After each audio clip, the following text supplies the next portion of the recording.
The Democratic administration of Illinois, the governorship, funneled federal COVID relief funds to a local Black Lives Matter organization under the guise of crime prevention.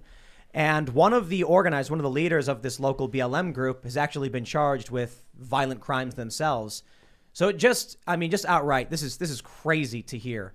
The Democrats put in place policies in Chicago and New York and in LA that result in crime. They support riots. They supported Black Lives Matter rioters. Then once all this chaos and insanity happens, the federal government comes out, the Democrats, and they say, we're going to give federal COVID relief funds, your tax dollars, by the way. And then they shuffle it right back into BLM groups. But it's not just this story. There's a huge scandal ongoing where apparently BLM, we don't even know where their fundraising is going. No one knows who's in charge. Their address is apparently not even real. And it's gotten so bad that even blue states are threatening the BLM organization over their lack of financial transparency. And BLM has now shut down fundraising outright. So we got to get into all that stuff. Plus, we got more developments in the, I got to admit, rather tired ongoing Spotify Joe Rogan controversy. But the White House has chimed in. Jon Stewart has chimed in. And I kid you not, the president of Brazil is chiming in. If you were going to tell me that Joe Rogan's show would end up being involved in an international incident, I'd be like, I don't know about all that. But here we go. We're getting to that point. I wouldn't be surprised if like Vladimir Putin comes out and he's like, I like Joe Rogan. And then Joe Biden is like, we cannot have this kind of support for misinformation. And that starts the whole Ukraine-Russia war or whatever. But we'll get into all that stuff. We got Joe Biden coming out once again lying, saying you can't buy cannons. He was like, the Second Amendment doesn't allow you. When they wrote it, you couldn't buy cannons. Yo, you can literally buy a cannon right now. Like we pulled up the website. Like we don't want anyone to buy cannons, obviously, but it's like not hard to find. It's your right. James Madison literally wrote a letter to a private ship owner telling him he could own cannons. Was that Tucker Carlson? James Madison? Joe Biden wants to think you shouldn't have a cannon. You should actually. We're going to talk about all this, and I have to say first and outright, we were going to have Dan Crenshaw tonight, but he has to be in Congress for a vote, and so with respect, I'm glad he's there and doing his job because a lot of people in Congress don't. So unfortunately, it just means he couldn't be here. Luke came down because he wanted to make sure he was a part of that show. But we have Luke here instead. So you can all be happy, grateful that Dan couldn't make it because you get Luke now. First of all, Tim, we need to buy that cannon immediately. Yeah. Second of all, honk, honk, mother truckers. Welcome back, beautiful and amazing human beings. Freedom is winning. The official narrative, along with CNN, is crumbling, and we have the unveiling of some of the biggest lies in our society. It's an amazing time to be alive, and thank you so much for having me back. I was looking forward to a spirited conversation with Mr. Crenshaw. Sadly, that doesn't happen. We have Seamus, though, so there's I know, that. man. Yeah. I was bummed too. Yeah, but yeah. Really. Anyway, if you want to support me, you can on the best political. Why? Excuse me, there, sir, Irishman. You can support me on thebestpoliticalshirts.com, and you could get spirited T-shirts like the one that I have right now that say "The Real Island Boys," which you could exclusively get on thebestpoliticalshirts.com. And I'm also going to be doing a meetup in Florida, in Fort Lauderdale. You want to be a part of that? Sign up on my email list on wearechange.org. And here's. Spirited this is guy. Spirited is a word for it. I guess. Seamus, make fun of his glasses. No, you know what? Actually, I think the glasses are the one thing about him that make him seem smart. Spicy. So I won't knock him for that. It's great to have Luke here. No, I actually am happy to do a show with him, believe it or not, despite the fact that he's constantly insulting me in chat just for keeping his seat warm. It's true. My name is Seamus Coughlin. I am a cartoonist. Did I interrupt you? Did I interrupt him once? I'm just clearing my voice here. I'm sorry. Yeah, I got to clear my voice. It'd be a shame if that went out, huh? So I have a political cartoon channel called Freedom Tunes. We just released a cartoon about Justin Trudeau and the truckers. If you guys want to check that out, it seems to be very popular right now. The fans are enjoying it. I think you will too. And man, there's a whole lot I want to get into tonight with the stories you brought up. I'm excited. You got so much, man. There's a lot. Super Bowl masks. Scientists say you got to put pantyhose over your face. It's messed up. Hopefully Luke lets me get a word in edgewise over here because I've got a lot of thoughts on all this. Yeah. Oh, hi, Ian Crossland over here. What's up, everybody? IanCrossland.net. Also, very happy to be here. Luke, great to see you. My man. Who's and back? maybe we can toss it over to our fifth guest before. What's the fifth oranges? guest? Yeah, we brought It's our fifth Or guest. Fauci. Or Yeah. somebody. I redecorated just a little somebody bit. did. Yeah. Luke brought a Childish, guest of childish. like. Luke insisted. This is the best part. Listen, Luke Mountain. insisted we get a bunch of Florida oranges, but the funniest thing is the big box in the middle is mango. Oh, yeah. It's like they were like, I don't It's know. an orange box, okay? it's Come so- on. oh. That's partly Linda's fault Yeah, here, no, but yeah. as a Florida man and a Polish Florida man, we are very gracious. We brought a lot of oranges for everyone to consume here, Yeah. straight from Florida. Yeah, of course. It's yes. weird how like everything's about ethnicity with you. I don't know. Anyway, We Yeah, also interesting. have, I'm also here, yeah. I am pushing buttons in the corner. I did buy the mango drinks. They're delicious. The box was orange. I don't care that they're not actually oranges. They also have caffeine in them, and I'm not sorry. Sorry. Before we get started, ladies and gentlemen, head over to timcast.com, become a member, help support our work. We are principally funded by your membership. The website runs off of membership for the most part. And as a member, you'll get access to exclusive members-only podcasts from this show, the Uncensored Edition. We put up a show every Monday through Thursday around 11 p.m., so there will be one tonight. But also, if you go to timcast.com, click the store, you can get your very own, that's not the right one, there we go, your very own free honk honk t-shirt. This free honk honk t-shirt is got the Canadian maple leaf, but it's modeled after the free Hong Kong flag. And it's a free honk honk. So if you want to help spread the word on the great honkening and simultaneously support our show, check out the timcast.com store. It's also it's pinned to the chat over in our live stream. And don't forget to smash the like button, subscribe to this channel. One like is one honk. Man, and I just want to say, I've seen all these videos that have been ongoing from the great honkening protest, seeing these truckers out there. Just want to make sure you guys realize that the people out here who are in these trucks, when they're not near their homes, they've traveled very far, they need food, they need help, they got to find a bathroom. I'm not going to presume to speak for them as to what they do need, but I certainly think it's feasible, it's reasonable to say they're going to need your local support, especially when the city's threatening to bring in police. They want to bring in military. So, shout out to all those people that are standing up for freedom. But let's get into that first big story we got from timcast.com. Illinois governor gave $300,000 of federal relief funding to Black Lives Matter. This is $300,000 in federal COVID-19 relief funds went to the Lake County chapter of BLM.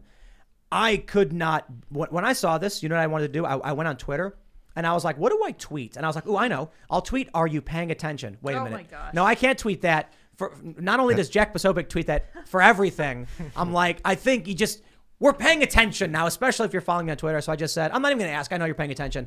It's this bad.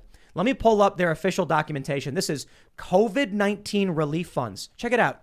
Your business was shut down. You're in massive debt. You're getting evicted from your house. Your business was burned down in a riot. So money was taken from your tax dollars or printed and borrowed. And the Democratic administration from the federal government gives it to the states. And then Illinois says, we're going to give it right back to BLM. Here it is, right here. Look at this. Under the guise of criminal justice and crime intervention, Black Lives Matter got $300,000. When we talk about January 6th, when we talk about the federal government going after only one political faction, letting the rioters do whatever they want, barely prosecuting anybody, going after a bunch of MAGA mimas who were let in the Capitol, and then you can see they're directly funding them.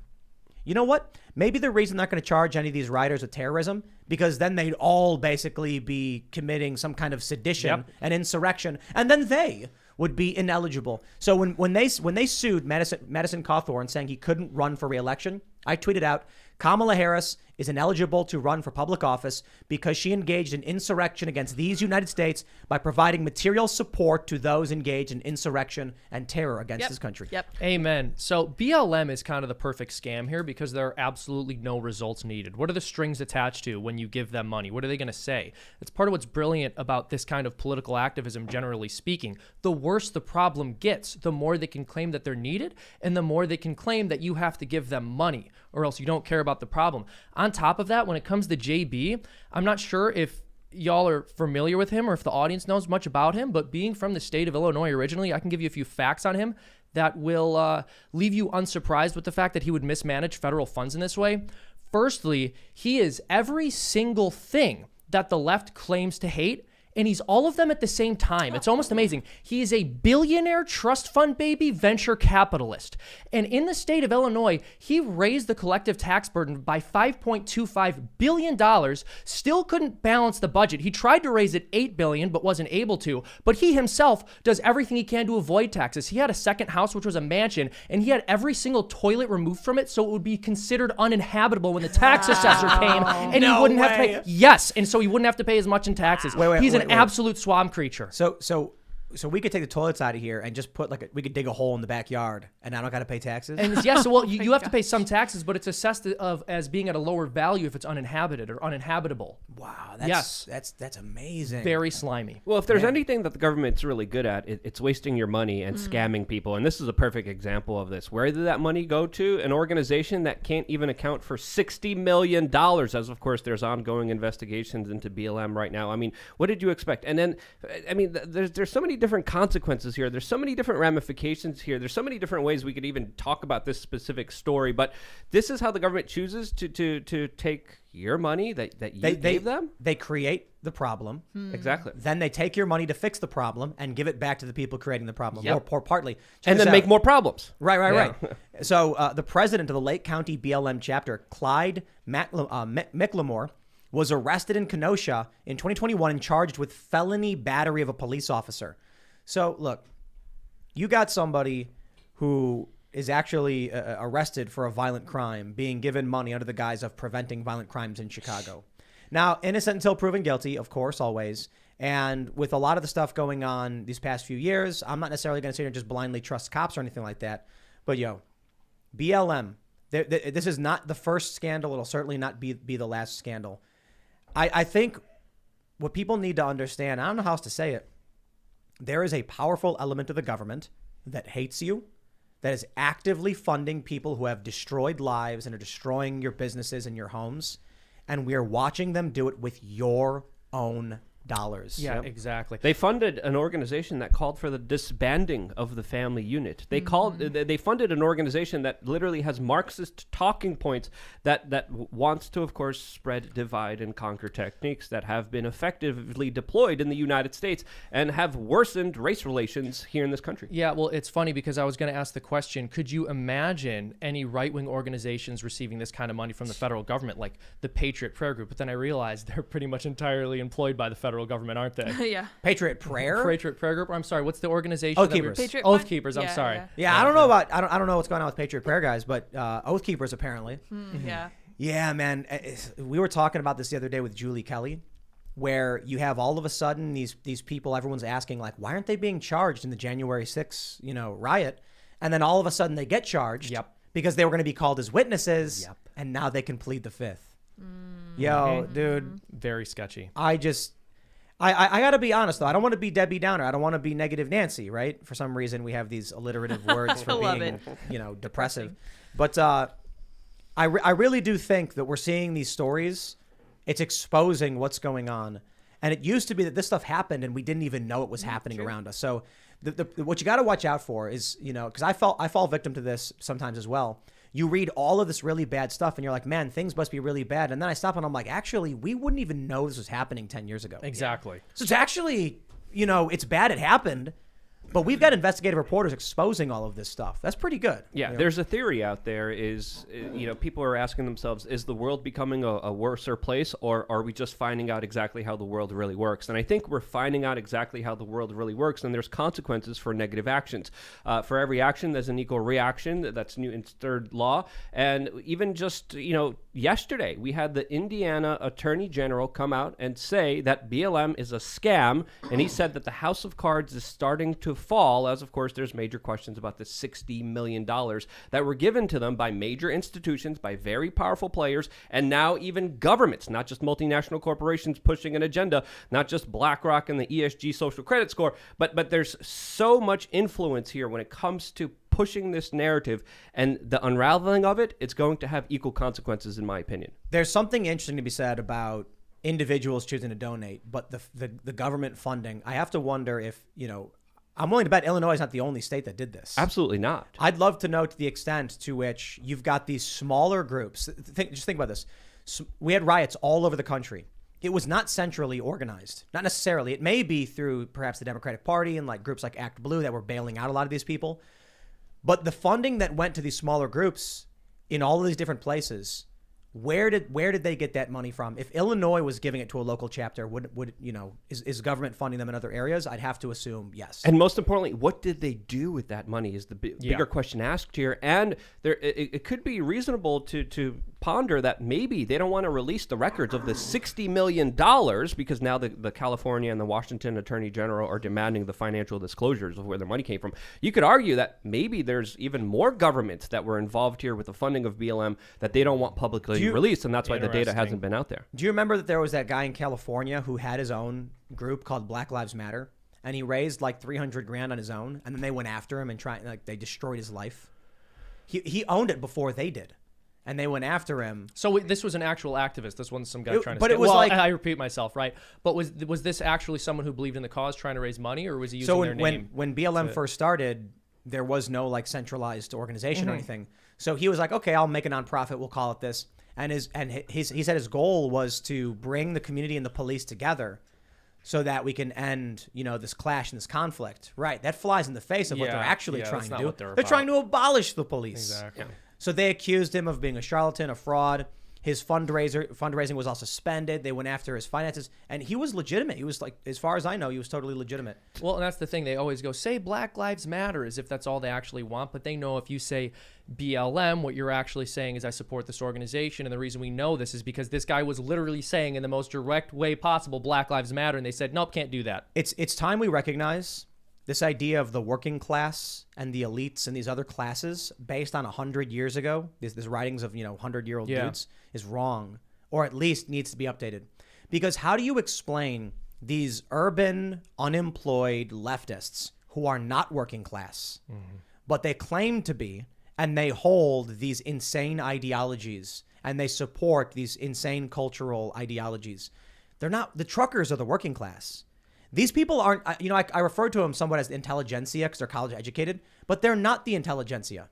They're not smart people. No, they're not. They're not writing books, and they're not writing poems, and they're not saying, I challenge the, they're just walking around going like, tell me whatever to do, Walmart. They're like the corporate NPC class. Yeah, they're repeating statements instead of creating art, instead of creating entertainment, instead of actually building stuff. They're literally just saying, just tell me what to say and I'll say it. Tell me what I need to do to go along and get this perfect governmental, environmental, social credit score that's going to, of course, profit my business at the end. It's not a stretch to imagine that more governments supported BLM financially because they supported them in many different ways. Whether it's George Soros appointing a whole bunch of attorney generals that implemented a lot of their policies, whether it's government officials bailing them out, whether it's government officials literally supporting them, giving them permits to march, whether it's Dr. Fauci and Bill de Blasio excusing their mass marches and mobilizations, saying that they're good for the general public, rather than, of course, attack anyone who was going against protest against the state. That was bad, and that was causing sickness and COVID to spread. Again, there was so much hypocrisy. The state coddled this movement and brought it to a very significant place in our culture that has had horrible effects on everyone. Well, let's pull up the bigger story in this whole thing. Shout out to Andrew Kerr of the Washington Examiner investigating this. Black Lives Matter has shut down fundraising days after liberal states threatened legal action. We don't know who's in charge. We don't know where the money is. Apparently, they went to the address that BLM files, and there's nothing there. And the people there are like, I have no idea what you're talking about. There's no BLM here. Yo, it's almost like BLM is a shadow organization that never really existed. So what is it? Is it a charity? BLM? Well, it's like, wait, so the people who are encouraging American citizens to burn down their communities are sketchy? This is crazy. No. Oh, yes. Oh, okay. Well, so they start a charity, Black Lives Matter. I imagine it's a 501c3. I'm trying to figure it out. I think it says it is. And then what happened? All these chapters started spawning. Well, there's Black Lives Matter. There's local chapters because anybody can make a local whatever they want. And they're not charities? But they probably are. So they might be charities too? Yeah. But it's the Black Lives Matter Global Network Foundation. That's like the official organization. Yo, you've got California saying like, where's the money? And they went, Indiana says it's a scam. The Indiana AG was like, it's indicative of what scams do. I'm looking at and this. It's a house of cards. There's the Black Lives Matter Foundation, which is not the Black Lives Matter movement. It's also a foundation, a 501c3. December 19th was formed, and it's been taking donations. There's an advisory from BuzzFeed, NBC is like, watch out for the Black Lives Matter Foundation because it's not affiliated with the movement. So there you're starting to see like money grab, fraudulent scams pop up, at least in this instance. Yeah, so this is it right here. I pulled it up. The Black Lives Matter Global Network Foundation. Former executive director was Patrice Cullors. Everybody knows her because she's that lady who bought all those houses, right? Yeah, I think three or four houses. I think she had 5. Oh wow. Yeah, she had 5, and they were up there, huh? And it's a 501c3, and currently it has nonprofit compliance issues. Wow, man. Yeah, well, they're not disclosing the finances. They're not disclosing the numbers. They're supposed to have public records of what is happening with that money. They're preventing people from see it. And when journalists are asking about this, the people who were initially asked about this are now trying to conceal their information or hide who they are to not even be held accountable for this, as the California Department of Justice is literally threatening these leaders, saying that they could be held personally liable if they don't disclose the financial records. Let me just read this. Let me just read this for you guys. All right, you guys ready for this one? Let me build this a little bit of suspense. From influencewatch.org. Purchase of former Communist Party of Canada headquarters. In July 2021, the nonprofit M4BJ purchased a 10,000 square foot mansion in downtown Toronto. Did they take the toilets out? Formerly served as the headquarters of the Communist Party of Canada, according to the Washington Examiner. The bulk of the $8.1 million purchase price came via a restricted capital grant provided by the BLM Global Network Foundation. Where'd your money go? They took over the Communist Party headquarters in Toronto. Well, this is what I find so hilarious. Tim, earlier you were talking about the intelligentsia, and it is true, according to Pew Research, that people who have higher education or have been through higher education are more likely to support BLM. But one thing I find very interesting about that is if this is a movement which is more likely to be supported by really intelligent people, how did none of them figure out that it was such a scam? It's very funny because in this country, probably over the past 100, maybe 150 years, our notion of what education is supposed to be changed. So in the past, it was something that was set aside for a very small minority of people who could handle things like learning Greek and Latin by the time they were 16 years old and who would be completely familiar with the entire Western lexicon and then would go on to higher learning. Now, I think it's great that we have widespread literacy and we've increased access to education, but when it comes to higher education, we've just tried to funnel everyone through it, even though the entire model that was created initially was for the particularly and really highly intelligent. And so what's happened is we've dumbed down higher education to the point where the people who go through it can't even spot that something like this is an unbelievably obvious scam. It's not that they can't spot it. It's that even just basic questioning of the institution and the organization labeled you a racist, labeled you as someone who is intolerant, labeled you as someone who was bigoted. When you didn't support these Marxist ideas, you were, of course, attacked viciously by a lot of powerful organizations and institutions that were just blindly writing checks to these organizations. So that had a huge social factor to it. Yeah, no, but I would even question the validity of that study myself personally. Yeah, so I think it's both. I mean, you're absolutely right that they're not allowed to question it, but I think part of the reason they're not allowed to question it is because higher education no longer has the same message it used to, which is that we should be questioning things, we should be trying to discover new ideas, and this should be reserved for very intelligent people who are actually capable of wrestling with ideas and aren't just going to go along with the group. You guys, so that whole Whoopi Goldberg thing was started over the Mouse book and To Kill a Mockingbird getting removed from the curriculum.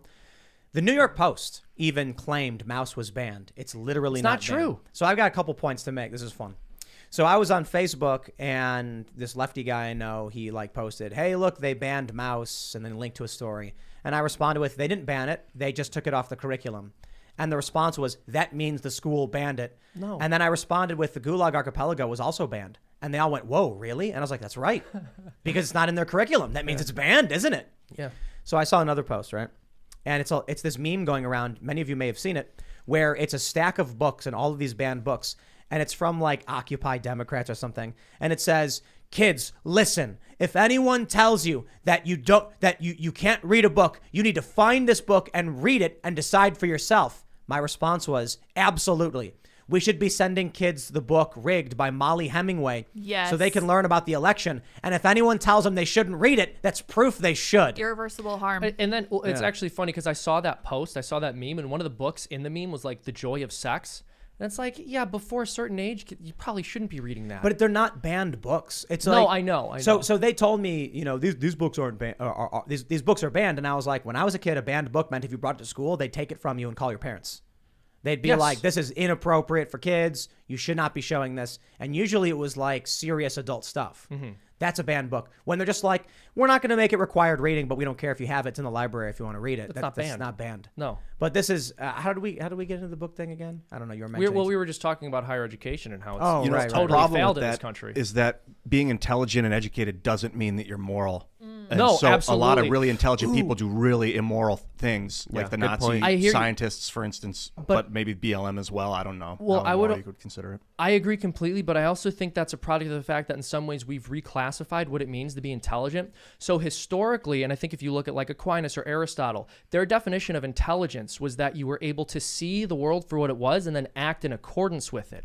And now we've changed it to more or less refer to people who have something approximating G, which is what we usually talk about when we're talking about IQ, like their ability to wrestle with abstractions and notice patterns, their working memory, that kind of thing. And those are all really important, and they're strongly correlated with economic success.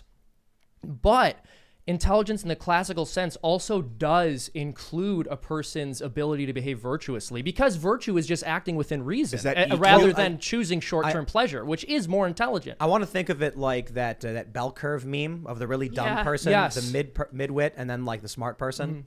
And it's like the really, really dumb person understands, you know, many of them, not all of them, there's the Dunning-Kruger effect, but they're like, you know, when you're smart, you can make things work and you can figure it out.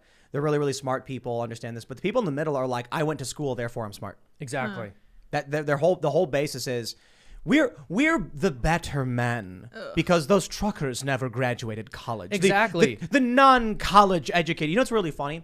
When the left mocks the non-college educated working class people because they do dumb things, I'm like, the funny thing is those truckers, those trades, men and women, the people working for the fire department, for the police department, for these other organizations have experienced the real world to a substantially larger degree than college kids, and they make their decisions and actions based off real life. Yep. And these college graduates have never actually experienced real life, and they live in a bubble where they think they're smarter than everybody, but could not make. They would never be able to figure out how to make a rudimentary machine. They'd just be like, I don't know, the government should do it for me. And Seamus, just really quick, the education system rewards people who are indoctrinated successfully and are able just to regurgitate and repeat the talking points that are told to them. And this is why Walmart, Goldman Sachs, the CIA, all of them were singing the praises of BLM and their virtues and their Marxist ideas. They were like, this is a great idea. The CIA even went on a tirade promoting Black Panther as some kind of woke ideology, which is absolutely crazy and mind-boggling. So these are regurgitators and repeaters. Yep. I would even question that kind of mark of intelligence myself. No, I would agree with you completely. I mean, so the average college graduate has an IQ of about 114. So that's a bit above average, but that's by no means exceptional. So to boast, I graduated college as if that's any kind of accomplishment anymore is absolutely ridiculous. And to look down on your average working person who's like likely just as smart as you and certainly has more knowledge of the world than you do is completely ridiculous. I feel ashamed that I went to college. I feel Yeah, no, me ashamed too. that I went into that Me indoctrination. too, but I went to and I art wasted school. my time. Yeah. And I Waste wish your I- time there, Seamus? No. Honestly, wasted my time. I'm actually school. very. I was privileged to be able to go, and I'm very glad that I was able to go. But it's true that like to brag about, to like look down on people because you have a college degree and they don't is absurd. Because basically anyone can get a college degree nowadays. I still can't spell. It's and- absurd. I still You can't don't write have and to be- spell, and I have a college diploma. It's like you don't have to be smart You know to what's- graduate college. No, you you just don't. gotta fill out Here's- the you dotted have- line and hand in the it's like- paper 150 and just times. repeat what the Exactly. professor tells you to repeat. Here's what I just find. I find it kind of sad because I really want to help people succeed. Like when people come to me and they ask me for real advice, I'll tell them like, here's the best advice I can give you. You know, there's a bunch of other people who know stuff I don't know. I was on the phone earlier with another big, independent media organization asking them for advice. And I see these people on Twitter and they like to, these people with almost no followers who just complain about the government all day and stuff. And I'm like, I kind of got no problem to complain about the government, just complain about the wrong thing. But they make fun of people for not being college educated. And they specifically come after me for not finishing high school. And I want to stop and ask them, like, what is the point of your life? Like, what are your life goals? Do you want to fit in? Do you want to look around the room and say, I've accomplished something? To you, is that having a degree? Because to me, I don't care what you think. I just care about doing cool stuff. You know what I mean? So as I'm growing up, I never saw the point of how a degree or a diploma would do anything to help me achieve my goals and my dreams. And these people who pursued that are now laden with student loan debt. They want the government to pay it off for them, and they're insulting me for running a successful business because I didn't finish high school. It's completely backwards. I think they genuinely do not understand what life is, and so they just complain, and they're scared and confused. Well, there's a way that the system coddles kind of comfort and makes you adverse to any kind of things that you have to actually work for. And whether it's just blinding yourself with pleasure or entertainment or video games, the system right now is literally, I believe, priming you to live in a box, to be a part of a VR metaverse technological world where you have all your pleasures just delivered right to you. When it comes to actually sacrificing, when it comes to actual hard work, when it comes to actual pain, those are virtues that are not taught to individuals. They're in our society. It's looked upon as something negative, but it's something that, of course, makes life as amazing, and it's worth living for with those things in it. Yeah, I would also say this.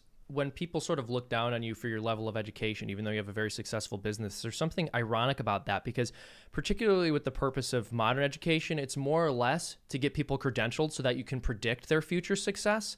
So to say, like, well, you don't have the predictor of the success that you ended up having is a backwards way of looking at it. I think at this point, and I've talked a lot about it, higher education is basically just, it's put people in this isolated space where they become indoctrinated. Not necessarily on purpose. I know there's a lot of professors that do try to indoctrinate, obviously.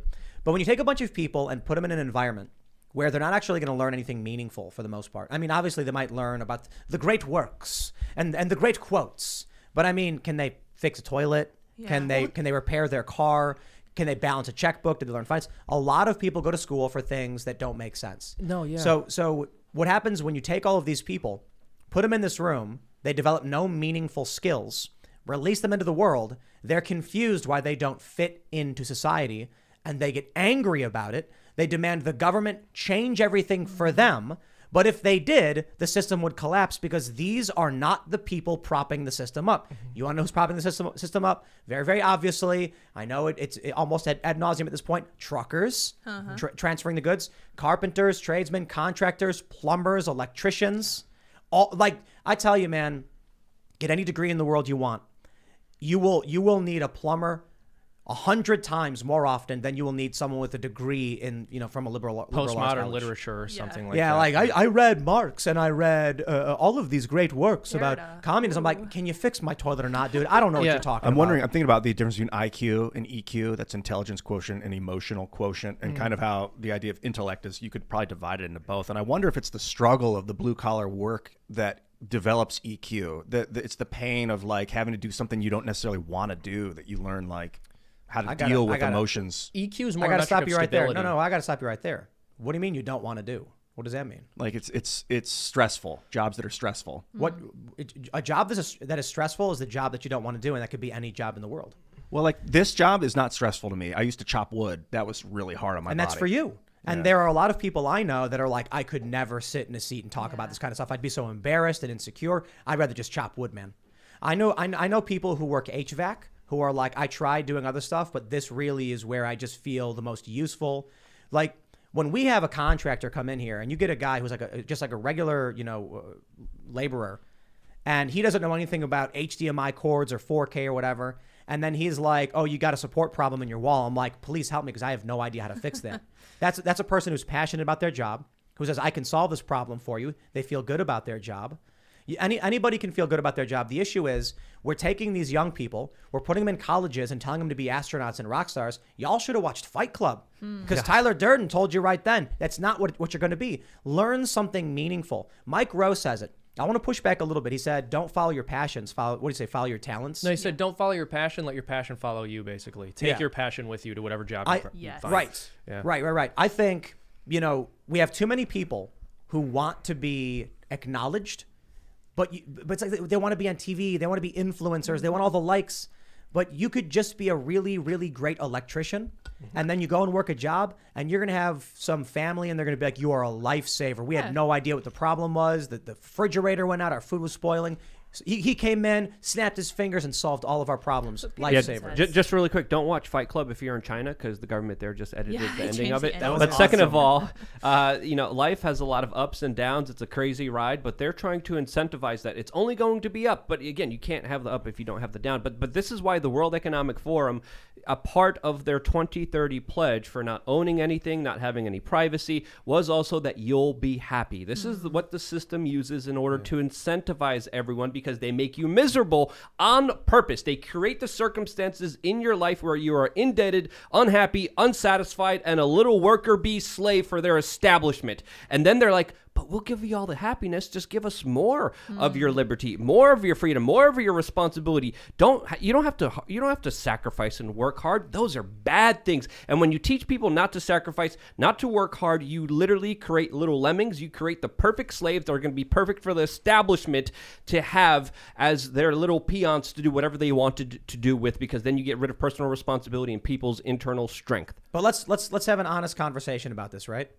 When you have an ever-increasing quality of life, when people today live better than, the richest people 100 years ago, when your dental care is better than Rockefeller's, when your cancer treatment is better than Rockefeller's, and all the, the oil barons and the robber barons or whatever, at a certain point, that kind of increased quality of life, it can't sustain itself. Oh. So what I think happens is you end up with these millennials who were told life will be better than it was, than the life your parents led, your life will be better. Now it's not as good, but it's all relative. You know what I mean? 100 years ago, if you took a poor person and brought them into the average apartment with clean running water, hot water, air conditioning, and a refrigerator, they'd be like, you must be a billionaire. Like, wow. Or a millionaire because of inflation. It wasn't as high back then. But they would think you were like a king. It's like, no. This is just everybody gets it. So what's happening with the global elites is they're trying to take all that away from you so they can trickle it back really slowly. It's the idea that Harriet Tubman said, I freed many slaves. I would have freed many more if only they knew they were slaves. They take away all of these luxuries from you. Then once you have nothing, they'll make you happy by giving you 0.1% back. And it's worse than just taking away luxuries. They're doing right now. Yeah, this is why they talk about population control all the time. Sorry, Ian, you have a point. I think not only do they relieve you of your luxuries, but they'll induce suffering and then remove a little bit of suffering and call it happiness. But it's relative. So COVID happens. They destroy everyone's business. They make everybody uncomfortable and angry. People start losing their minds. Crime skyrockets. Now they can go, we'll save you. Yeah. And they slowly, Thanks, Starbucks. They cause the problem, make you angry. Once you get used to it, they reduce the problem they caused a little bit, and you feel a little bit more relieved. You see how that works? They call that happiness. That's right. Fleeting moment. And they say, you're happy now, right? You're happy. Well, this is why they've been trying to restrict people's ability to travel, to eat red meat, and to live a life of freedom and personal responsibility. Because when you have that, they have less themselves, and they're utter control freaks. A lot of them are sociopaths. They believe in this unrealistic idea of population control and population reduction for the betterment of the world, which is absolutely a ridiculous idea that has been debunked by many different scientists and different studies and different data sets already out there. But they still keep pushing it as if it's the norm. And now they're trying to push an agenda where we destroy the family unit, because when we destroy the family unit, there's going to be a lot less people out there, which means a lot more resources for the billionaire class, a lot less for everyone else, because they're not reproducing. I was kind of thinking that with the current economic trajectory we're on for globally, with China set to take over, maybe a lot of these elites have just said, why resist it? Who cares who's in charge as long as they protect themselves and their assets? And so it kind of feels in many ways this may be good for Americans in the long run, bad in a lot of ways, but good in a lot of ways, that we get our freedoms. We restore, balance in this country, but China does take over and then it asserts, serious authority over the rest of the planet. But I kind of feel like it's possible that trajectory for China's rampant growth is inevitable. And that's why it's like we're kind of just spinning our wheels here. I see it differently. Just really quick. I just really wanted to make this point because it just brought so many important aspects that I really just want to talk about really quickly. There's a reason Henry Kissinger and David Rockefeller opened up China to the rest of the world. There's a reason individuals like Bill Gates and other multinational billionaire corporate entities are the one advising China and propping up China to be as powerful and as prominent as they are right now. And I think it's not what you said, Tim. I see it it differently. I see it as the corporate elites trying to bring in the Chinese model into the rest of the world. So we are under a social credit score. We are living like we are in China, with the government centralizing, controlling every aspect of our existence. I think that's the end game. I think that's where they're trying to go. And I think COVID was an excuse for them to try to initiate a lot of their programs and initiatives in order to make that happen. Sorry, go ahead, Seamus. You know, and I also wouldn't assume that China is together enough to have any real long-term success. Their economy is developing right now. But first of all, they're going to hit a birth dearth. They already have hit a birth dearth because they don't have Males? enough women to manage. Incel apocalypse. Yeah, exactly. They're going to have their incel apocalypse. They're not going to be having children at a proper replacement rate. And you've sort of mentioned how that could be grounds for some kind of conquest for them, but there's only so far you can go with that. I genuinely believe that the more comfortable China becomes, the more their citizenry is going to become like our own in many ways. And I'm referring specifically to the unfortunate aspects of our citizenry. They're not going to be as interested in virtue or self-development or even in family. And I think their system's going to rot within. And then we, on the other hand, will likely face some very difficult times, and I think that's going to result in the average person becoming more virtuous. And so there really is cause for hope here. Well, let's talk about a cause for hope, because the one thing that breaks all of this is independent media. And we got this story from The Independent. Jon Stewart sides with Joe Rogan as more artists leave Spotify. This overreaction is a mistake. Neil Young, Joni Mitchell, blah, blah, blah. Then Crosby, Stills, and Nash. Then Roxanne Gay, I believe her name is. Mm-hmm. She's pulling her podcast. I don't know what her podcast is, but she does have 800-something thousand followers on Twitter, so it's probably not nothing. But check this out. In what may be the weirdest turn in the Joe Rogan story, Mike.com reports Brazil's far-right president is thirsty for Joe Rogan on Maine. Excellent headline, Mike. Really, really desperate, but we get your point. Bolsonaro tweeted, I'm not sure what Joe Rogan thinks about me or my government, but it doesn't matter. If freedom of speech means anything, it means that people should be free to say what they think, no matter if they agree or disagree with us. Stand your ground. Hugs from Brazil. We also have El Salvador. What is this? Oh my gosh. This Sarcasm is the font. president of El Salvador making Nayib? a comment specifically saying, I can't read that. Sarcasm font. Freedom of the press is under attack in El Salvador, but he did the SpongeBob sarcasm font. sarcasm Yeah. font. Right. Sarcasm. Joe Rogan. Joe, Yeah. the controversy around you has reached international incident proportions. I thought this was over. We talked about it. It's been like a month now. I'm honestly, I was kind of like, okay, where are we done with this? But let's just, how what's going on, man? Mm-hmm. We Joni live Mitchell has in a a lot world of where the fans. president is demented. Who you see the video of Jill holding his hand and walking him, and he's like fumbling around like confused. Our president's lost his mind. He's deploying troops. We've got the Fear Factor guy is the most influential media personality in the world. Mm-hmm. This is it's quite Well, the incredible. narrative crumbles under truth, and they can't have people speaking the truth, because when they do, it literally obliterates everything that they're trying to accomplish, which they would never be able to do if people were in the dark and they were ignorant. So they have to shut people down, and there has been a concerted multinational corporate effort to shut down Joe Rogan. The White House has been making statements saying that they need to do more to fight misinformation, pretty much alluding to the fact that they need to censor Joe Rogan. So when you have pressure from the U.S. government, when you have pressure from the ESG, environmental social governance credit score, when you have major banks and investment firms coming to you saying, hey, get rid of him, take him out, we got to censor him, that's a lot of pressure. But but it also stands true to the important messages that he releases. Yeah. Yo, I'm loving this, because I'm pretty sure all of this has increased Joe Rogan's influence and reach tremendously, by like a full order of magnitude or more. Yes. Now, there's something I want to point out about this this story. So, firstly, I want to mention this. Jon Stewart, he made a lot of the right noises. He mentioned that this is an overreaction. Unfortunately, he ends up saying something along the lines of, the real problem is that the algorithms are promoting misinformation, which is kind of what we hear from left-wing people who want to censor this type of thing. But I think that he might just be misled there. Stewart does not come across as the kind of guy who wants to censor. One thing I wanted to point out, though, Tim, at the end of the article in The Independent about this, we have a little blurb that a misinformation researcher called the warning labels on his podcasts too little too late. You know who that misinformation researcher is? Abby Richards. Oh, The snap. conspiracy theory pyramid. So Seamus made one of your best works. By the way. Thank you. He analyzed Abby Richards' conspiracy theory pyramid, and So she bad. actually is. It's the most insane thing I've ever seen.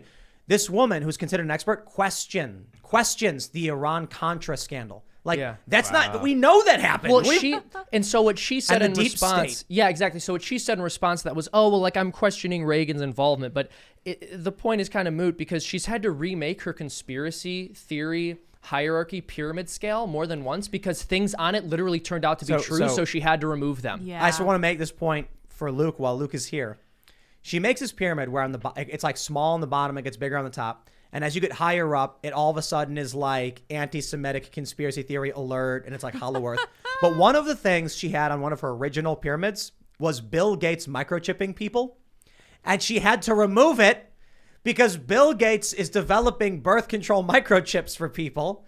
There you go, Luke. She had to take it out. She had COVID lab leak under Yeah. And she got rid of conspiracy it? theories as well. She had to get rid of that. There was another one. I'm not sure if it would be too obscene to mention on air, but there was another one she mentioned. Where the Hollow Earth used the Lord of the Rings font. The follow, right? yes, no, that's right. Absolutely No, disgusting. and then it's funny because she took the words deep state as a conspiracy theory and she put them in a zone she calls the anti-Semitic point of no return. But then lower down on the pyramid, someone pointed out she has FBI spied on MLK. It's like, wait, so do you love believe in how- a deep state or not? She calls if you believe in Hollow Earth, you're an anti-Semite. So yeah, which is if crazy. if you believe in a deep state. But then you made a really funny point in saying that she's the conspiracy theorist accusing all of these conspiracies of being Jewish. Connected. Yes, exactly. She calls them all Jewish, and she also says they're all connected. So like believing the deep state is like connected to believing in Hollow Earth, and like all these absurd tenuous connections. to go bring- watch the video if you to guys bring would it all like. It's called together. Leftist Meme Review. She's like the Freedom opposite Tunes. of Alex Jones. Yeah, Yeah. she is. No. But to bring it all together, this is someone being quoted in the in a mainstream news source in a corporate press about accusing Joe Rogan of being misinformation.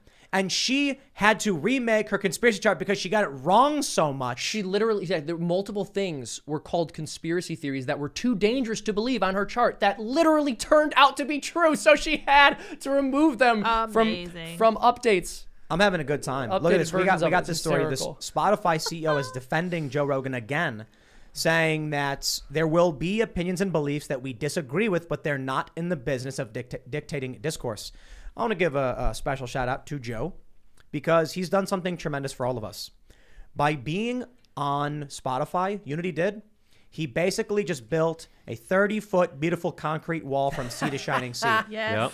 Because what happens now is Spotify, they staked a claim on his show. They say, we need this to make money. We want this show. The more Joe has on controversial figures, the more we on our podcasts are able to have on controversial figures as well. Because when the CEO coming out now and saying, well, there's going to be people we disagree with. Yep, because they can't ban Joe. So Joe becomes the baseline for what is basically allowed. And if Joe's going to talk to Robert Malone and Peter McCullough, Yes. everyone else can too. Yep. This is They still might hold a double standard, mind you, but it sets that limit. We don't need his permission, though. We can do it. We It's can not about pioneer his, it as well. It's not about his permission. It's about Spotify's now in the position of being like, but if we ban them, people are going to come at us about Rogan, and we don't want to lose that money. So just stop. He's pushing the Overton window with what is acceptable to even be talked about. And when he's talking to mainline medical professionals that big tech social media companies censor, like people who are accredited, people who are in the field of mRNA vaccines, people who literally helped develop them, he's bringing information and knowledge that is becoming sacred, but he's making it mainstream. He's absolutely obliterating the official narrative just by simply questioning it. He's not making statements. He's talking to individuals from both sides. He's not just interviewing conspiracy theorists or crazies or people who are on the fringe. He's also interviewing Sanjay Gupta, of all people. There's no way to attack this individual, so they literally make stuff up out of nowhere, and they're trying to destroy him, not even on any significant charges. They don't have anything. What do they have on him? The only way for the left to win is through authoritarianism. And I'll be real. I've talked about it before. When you look at the political compass, you're talking about economic left and like libertarians, so left libertarians. It is life on hard mode. This idea that you're going to convince everyone to cooperate and agree outside of capital is almost a pipe dream. I think it's fantastic, but only works at really small scales. So as the left starts gaining more and more power, the only way to convert people, because they're going to fundamentally disagree with you, is through force. So they ban people, they censor. You look at all these countries. That's how they have to pull it off. They smeared Bolsonaro so hard. I thought this guy was like a lunatic for the last couple of years when the media has been talking about this far right authoritarian Brazilian guy. And I'm like, okay, here we go. We got another hardline Nazi in power. But it turns out this guy supports American free speech and is going to speak up for Joe Rogan. Well, Jon Stewart made a good hell's going point. on? He said, instead of just trying to cancel someone, debate that person. He didn't say it exactly like that, but he said counter their points. What points are they countering that Joe Rogan has made? What arguments are they going against Joe Rogan? That's the point. They can't. Exactly. You saw Sanjay try. Yeah, well, Basically. Sanjay was forced to admit he was lying. You know what's really funny? You take Sanjay out of his protective bubble, and all of a sudden he is like, yeah, it was not true. Shouldn't have said that. We shouldn't have said that. He was a bumbling buffoon and then went on CNN the next day and said and contradicted himself, which was crazy, and said, oh, yeah, I didn't mean that. It's kind of hilarious, though. It's like everyone could see both. What was he thinking? Right. It's like talk smack about somebody to their face, or I'm sorry, behind their back, like on air. Yeah.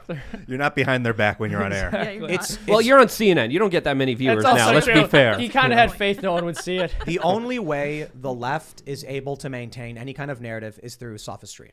Yeah. Manipulating, withholding information, censoring, shutting people down. I think if CNN and MSNBC went out of business tomorrow, like just disappeared, the world would change dramatically. I don't know if I agree. Really? Yeah, somebody would replace them. It would be Young Turks or something like that. And to be honest, their ratings are so far down in the gutter. So you think you can't? I guess erasing the channel is different than erasing the methodology. You think the methodology is just going to perpetuate? Oh, yeah. Yep. Yeah. Look, you're always going to have people who are willing to lie for money, and you're always going to have people with a set political agenda who are okay misleading the public. And Maddow's gone anyway.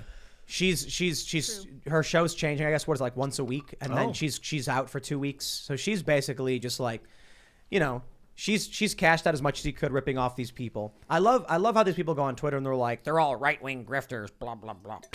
It's like, Rachel Maddow and Brian Stelter and Don Lemon and Chris Cuomo. Like, Cuomo literally pretended he was under quarantine. You guys are getting ripped off like crazy. Yeah. It's sad, man. It is. But I wonder how many of those people, like, they know it and they're just enforcers for these evil people, right? Like, they're not. How many of these people who are supporting them actually believe it? Or know it's a lie, but are in on it and helping. Yeah, I think there's a big proportion of it that's evil. I think that there's a reason some of them get caught doing spirit cooking and all the horrible things. I think it gets even far worse or far deeper than we could even imagine. I think we're only scratching the surface with just how bad some of these people are. And then on the other half, there are some dumb people who are just following along and repeating the things just to be accepted as in. Yeah, I think there's also a third group here, which is people who genuinely believe in the cause, and they do this very dangerous thing, which is rationalize telling lies in order to get their agenda across. People will convince themselves that it isn't wrong to lie about something if they think the greater good will come about through telling that lie. And I think that's true in a very large majority of cases when it comes to these news reporters, because they're saying things that at some point they have to know aren't true.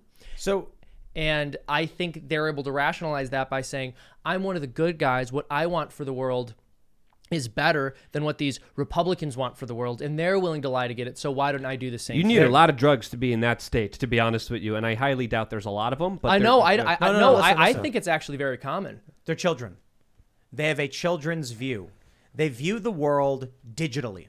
Like, we're at point A, and we'd like to get to point C. And that means point B is going to be brutal dictatorship, but point C is beautiful. They believe the ends justify the means because they have the mentality of toddlers. But the danger is because they don't realize that you never meet the end. If your end goal was the extermination of all humanity, okay, well then I understand you'd say the ends justify the means because we're going to get to the end in about 5 years if we enact this policy. But if your goal is we want to create a socialist utopia and we're willing to wipe out, people to get it, then how do you defend your new utopia from the next revolution? It's the same tired story. There is no end. There's maintenance after you achieve your goal. And maintenance using those strategies is just despotism, authoritarianism, dictatorship, fascism, etc. I saw a friend of mine one of my best friends from childhood. We were having an adult conversation in our 30s. This is like 3 or 4 years ago after Trump got elected. And he was like, we need to use their tactics against them that's fascist. We need to use, I don't know if he was saying street violence, coercion. He was like, we will use whatever and I thought, said you have to understand, you're becoming the demon that you want to destroy if you're doing that. It's the process is the destiny. I was trying to explain, and it was so disturbing to hear an adult that I have trusted my entire life say these things to me after we've been through it together and talked about how you can't use the evil methodology to defeat evil. It's impossible, but still he's brainwashed. Well, yeah, but I would say it's even worse than that, Ian. You said it's sort of like trying to become the beast to defeat the beast. But when he's saying we need to use street violence against these Trump supporters, we need to use their tactics against them, what street violence is he talking about? I think it was the Proud Boys Antifa kerfuffle. But the Proud Boys weren't starting those fights. It's all whatever the media made them think. I didn't ask. Exactly. So what happens is oftentimes a person will think I'm fighting fire with fire when they were just propagandized to think the other side was using fire in the first place. So they're just attacking innocent people. That's exactly what it is. The far left goes out and says we're defending ourselves as they burn down small businesses. Yep. It is psychotic. And they believe the ends justify the means. They're like, well, if we burn down these buildings, then in 1 year we'll have a utopia. It's like, yo, that's not going to happen because the guy who's building you burned down, he's going to come back with his own group of people protesting against you for being violent psychopaths. Yep, and the children of the people getting bombed in the Middle East are going to remember that their entire life. There's a great song about this that I heard. It's called Will of the People. It's by Timcast. Oh, that one guy, yeah. And it shows the cycle of revenge. By Timothy Cast, right? That's right. Yeah. Shout out. It's a song that I wrote. The cycle never ends. It only begins again. That's right. Yeah.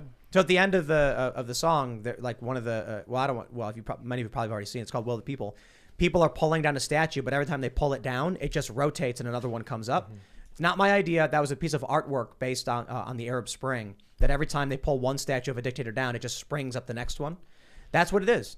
And these people don't understand that there's always a cycle of authoritarianism, of violence. That's why the best thing we can do is build a system right now that respects people's fundamental rights, doesn't engage in these tactics.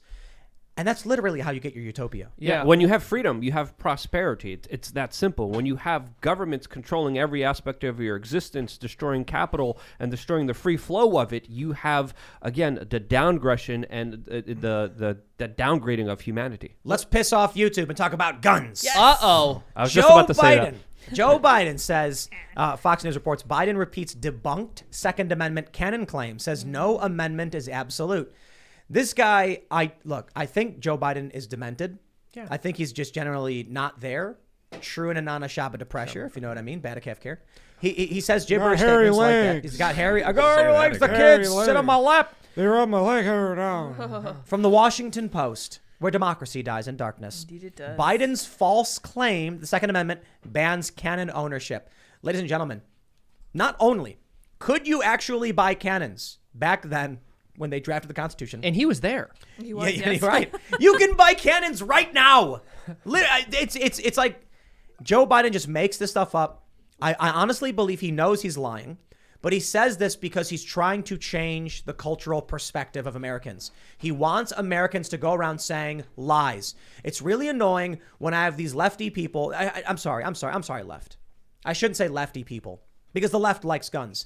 The liberal establishment Democrat types. I can't stand it when they're like, calm down. No one's trying to take your guns away. And I was like, my Barrett M82 is banned in this state, this state, this state. And then they go, well, but why would you need that? Hey, don't change. Don't move the goalposts. Yeah. My flamethrower is banned in Maryland. I want to have my flamethrower here. I can't. Waco. Yes. Yeah. Yes. Not trying to take our guns. Joe Biden is a liar. Yes. And you take a look at what's going on with the truckers. We mentioned this last night. The military is concerned about going in and rounding people up because they might be armed. So you don't need guns to engage in active conflict. It prevents active conflict. Exactly. It is a force balancer. Joe Biden wants to crack down and take people's guns as they always do. This is Biden's DOJ plan on gun crime. Prioritize gun violence, crack down on trafficking. National Ghost Gun Enforcement Initiative. Pursue gun sellers of illegal guns. $500 million in reducing gun crime. They tried several years ago banning all semi-automatic weapons. Yep. They proposed a bill. Completely insane because no one knows what semi-automatic means. That's the problem. Or at least people who don't have guns don't know what semi-automatic means. The liberal, they do this all the time, and I think a lot of it's on purpose.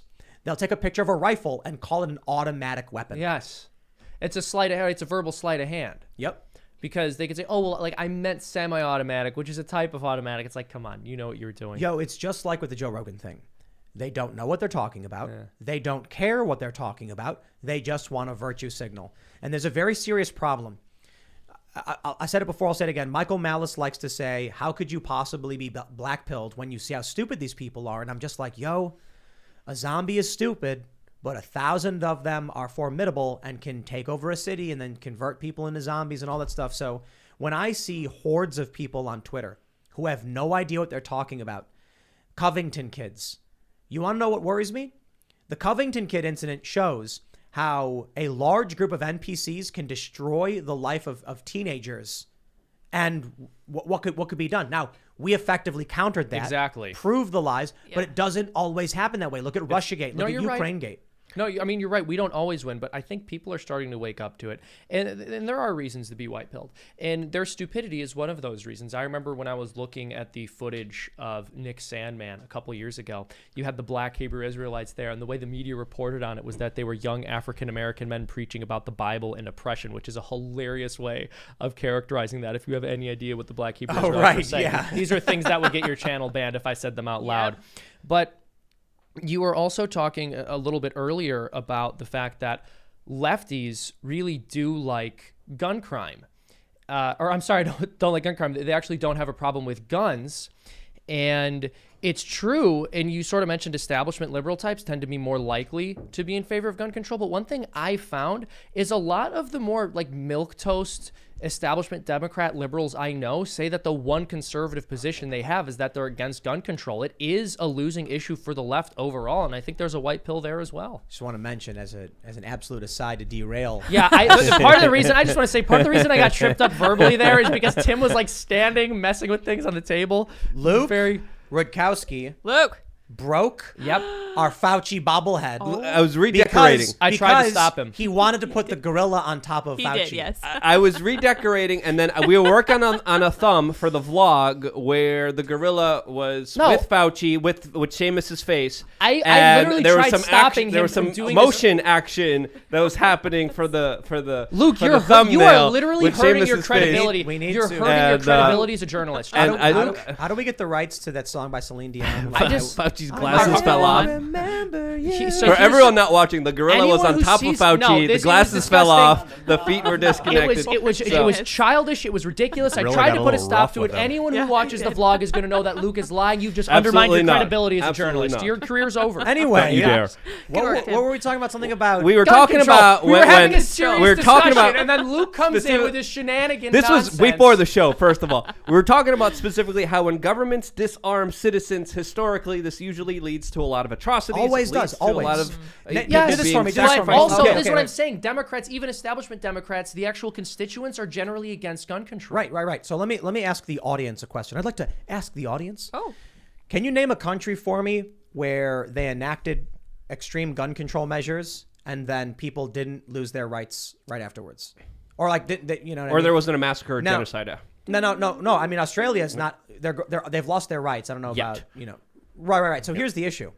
The issue might be that we're all just losing our rights anyway, regardless of whether or not they took our guns. But this is the thing. So you're absolutely correct that if people stand by, their rights are taken away. But when you look at, for example, the Freedom Convoy and the fact that the police were too afraid to do anything about it because they thought those truckers might be armed, it goes to show that when people do stand for themselves, even if they, as an individual, don't have a gun, the idea that they could have a gun is enough to stop the government from cracking down on them. And this idea of personal responsibility of firearms it's an idea that's becoming more popular even amongst the left, especially when we look at it from a state-by-state issues.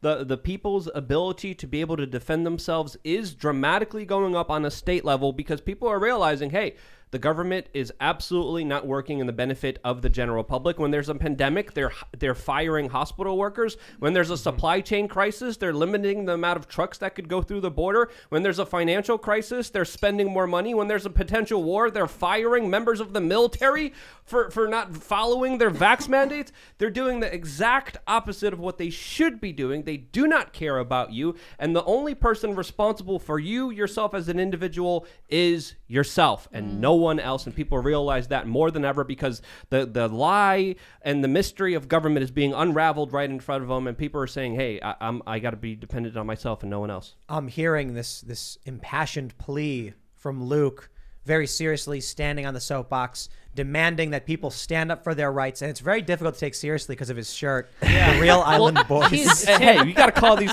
players out because these are big players that are pushing these agendas that are trying to turn America into communist China, where the people are disarmed. They disarmed people in communist China, and then what happened after that? Explain your shirt real quick. By the way, Well, this is a shirt. It's a classy, elegant shirt that you should wear at very fancy events, proper attire, and it's a nice photo of Bill Gates and Mr. Epstein, depicted as the real island boys on Jeffrey Epstein's Little St. James Island, with them partying and having fun. Staring at this while Luke is like, you must preserve your rights and Be stand up, and he's responsible. got I know. this ridiculous It's not in Luke- ridiculous. It's a very serious shirt that should bring attention to the very close bromance that Bill Gates had with Jeffrey Epstein. That was far more extensive, which with their common thread gave of him population control that they loved and shared, and there's a reason the corporate media doesn't want to talk about I'm this. not ragging on your Luke, shirt. I mean, think your shirt's I know, great. but I'm Hold just on. explaining it. Beautiful. Gates told us Epstein was giving him marriage advice, right? I don't know about that. No, I don't think he said that. I think Bill Gates said he died and he was dead, and there's no reason to talk about I him will say after that. this. That was crazy. That Exactly. interview is awesome. He was like, what does it matter? He's dead. They're like, So what do you think about? How do you We feel came, about we saw he died. your relationship with him? Looking back, and he's like, "Well, he's dead." So Oh my sweating. Gates. Absolutely right on the nail on the head. You picked it perfectly. Hold on. He was so nervous Hold as on. well. Hey, I was correct. Now, to be fair, this is the Daily Beast, but headline: Jeffrey Epstein gave Bill Gates advice on how to end his quote toxic marriage. Sources Who's say. the source on that? This is. I mean, it's the Daily Beast. Are you going to question Okay, them? exactly. Yeah. I don't trust the Daily Hold on. Beast, Hey, but- New York Post. Exactly. New York Post. Yeah. Luke is just going to disagree with everything I say, and he's going to go, I don't trust that source. Then he's going to be like, I went to like conspiracy.blogspot.net, and I heard that Bill Gates and Jeffrey Epstein A were lot actually- more credible than the corporate you're media right, as you're of right, late. but to be fair- to be honest, to be fair, you're not the conspiracy wrong. theories have been spoiler alerts Is- within the Yeah, last it's few months. true. Is disclosed.tv legit? Because I keep seeing like new news pops up on it, and it's like, it as looks far real. just as far as I can tell, they're good. So I follow disclosed.tv on Oh Twitter. yeah, they're just an aggregator. Awesome. Yeah, and it's so whenever I see him tweet something, I always verify. Anybody tweets something, I'll see it. I'll try and verify sources. I try and find what the root source of it is. Disclosed tends to just be aggregating legitimate news sources. All right. Yeah. Good. So you're saying that the New York Post reported that Bill Gates asked Epstein for marriage advice? Well, that he gave him advice on his quote toxic marriage. I'm not sure. I don't know why that's so funny to me that like either of them would refer to a marriage in these like. Well, it was allegedly because of his relationship with Epstein why Bill Gates' wife divorced him, because it was coming to light and because he refused to stop hanging out with Jeffrey Epstein. Dude, Bill Gates' wife was like, like I think it's a little weird that this guy has this island, and Epstein's like, she's toxic, bro. She's toxic. You have to get away from her. Toxic femininity. She's a toxic woman. You got to stay with. I'm your only friend, Bill. That's You right. need a girl like Ghislaine, man. She'll follow you anywhere, Bill. Oh man. It's like, I wish I Hey, had there's what a you guys shirt, are. Luke. Yeah. Yeah, which one? Find a woman Like that loves you the Ghislaine. way Ghislaine loved Jeffrey and followed them all. We have much? a Ghislaine Maxwell did not off herself shirt as well. What's a- but is that that- one's ahead of its time. Did she get convicted? Because I stopped following the court case. What happened? Yes, and we're waiting for sentencing, and we're going to just see man. what's Well, going to happen. But they're also calling for a mistrial because they're saying retrial. Yeah, because they're saying one of the jurors was tampered with and had previous instances of also being hurt as a child, and therefore it implicated the case here. But It's amazing that they've not implicated any of the people who are who are part of the trafficking. You know what I mean? yeah, it's like they ran an illicit business with really horrible things. Okay, who was buying and purchasing Yes. all those horrible, illicit, illegal If things? only he had Whoa, footage whoa. of everyone who went there and did anything illegal. If only he had been filming that stuff, and the FBI only went there there was a and were able safe. to find the footage. If only there It'd was be crazy. a safe with like a FBI book. labels on them Yeah. already, If only Oh, that would man. happen. Can you imagine? What a crazy I'm- world. I'm- There's I'm- more conspiracy I just theories gotta. from Luke, though. I just want to point out to everybody that this show gets between its clips and like the live show like almost 1.5 million, 2 million, and we're sitting here talking about Bill Gates and Epstein. I absolutely love it. Yo, we're winning. I'm in my Yes, zone. We're absolutely. absolutely winning. We're The amount gonna of get peop- tired of winning. We're winning so much. It's true. The people who are hearing this every day, all day, every day, Of course, they're trying to censor us. Of course, they're trying to censor everybody else. You know, they've gone really hard against Steven Crowder. They're obviously going after Joe Rogan.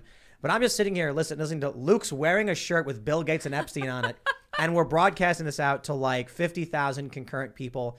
You know, we'll get like 500,000 in total on the episode. You're trying to get banned right now? It's They're like not, I mean, I'm messing maybe, with you. but I'm just saying, even if it was just right now, I'm like, we stood atop that hill and held up Yeah, I that hear picture you. for all of these people to see. You're right. Yeah, we are. The narrative is shattering. Their control is shattering. The people are winning. It feels good, you know what I But mean? it's like Absolutely. it's like dipping our toes into hot lava. Like seeing all this stuff is like, now we finally see the hot lava. Let's find out. Oh, that's too hot. I'm not jumping in. I don't want to know who was at Epstein's Island necessarily. I do. I do, but I don't want to get killed in my sleep. So I don't want to talk about how it's hot lava. Let's figure out another way to investigate the But lava. hold on, let me ask you something. If there was anything worth getting killed in your sleep for exposing, like the way you think. Exactly. Wouldn't Thank that- you. Yes. I actually Beautiful agree mind. with Seamus. Yeah, My for goodness, once. I Well, can't I'm a believe I'm smart saying guy. this. You should listen to me more often. I question that, but that Luke, other point, I that point you made specifically about life being challenging and going up against the biggest evils, being worthwhile and making something extremely challenging for yourself is a great point that you bring up here, because Thank we're you, going Luke. at the tip of the spear. We're going after some of the most powerful, most sinister, most horrible individuals on the face of this earth who do unspeakable things. We only know a shred of what actually is behind this whole frickin' system that is riddled with so many people getting hurt, so many children being hurt in unspeakable ways. There's so many monsters out there, and if there's anything you should dedicate your life to in this existence, is to fighting those monsters and protecting the innocent. And this is important work that needs to be done, and I thank you guys for giving me the opportunity to even speak about some of these issues. It is because we recognize the risks in speaking out about these things and accept them and speak about them anyway that we're winning. It's because Joe Rogan stands in the face of these people trying to cancel him and says, I'm going to have these conversations. These guys are credentialed. They're well respected. I just want to have these conversations. He tries to be polite about it. But if we were the kind of people that were like, well, we shouldn't bring up some of the darkest and most dangerous subjects. Now, I'll be completely honest with you guys.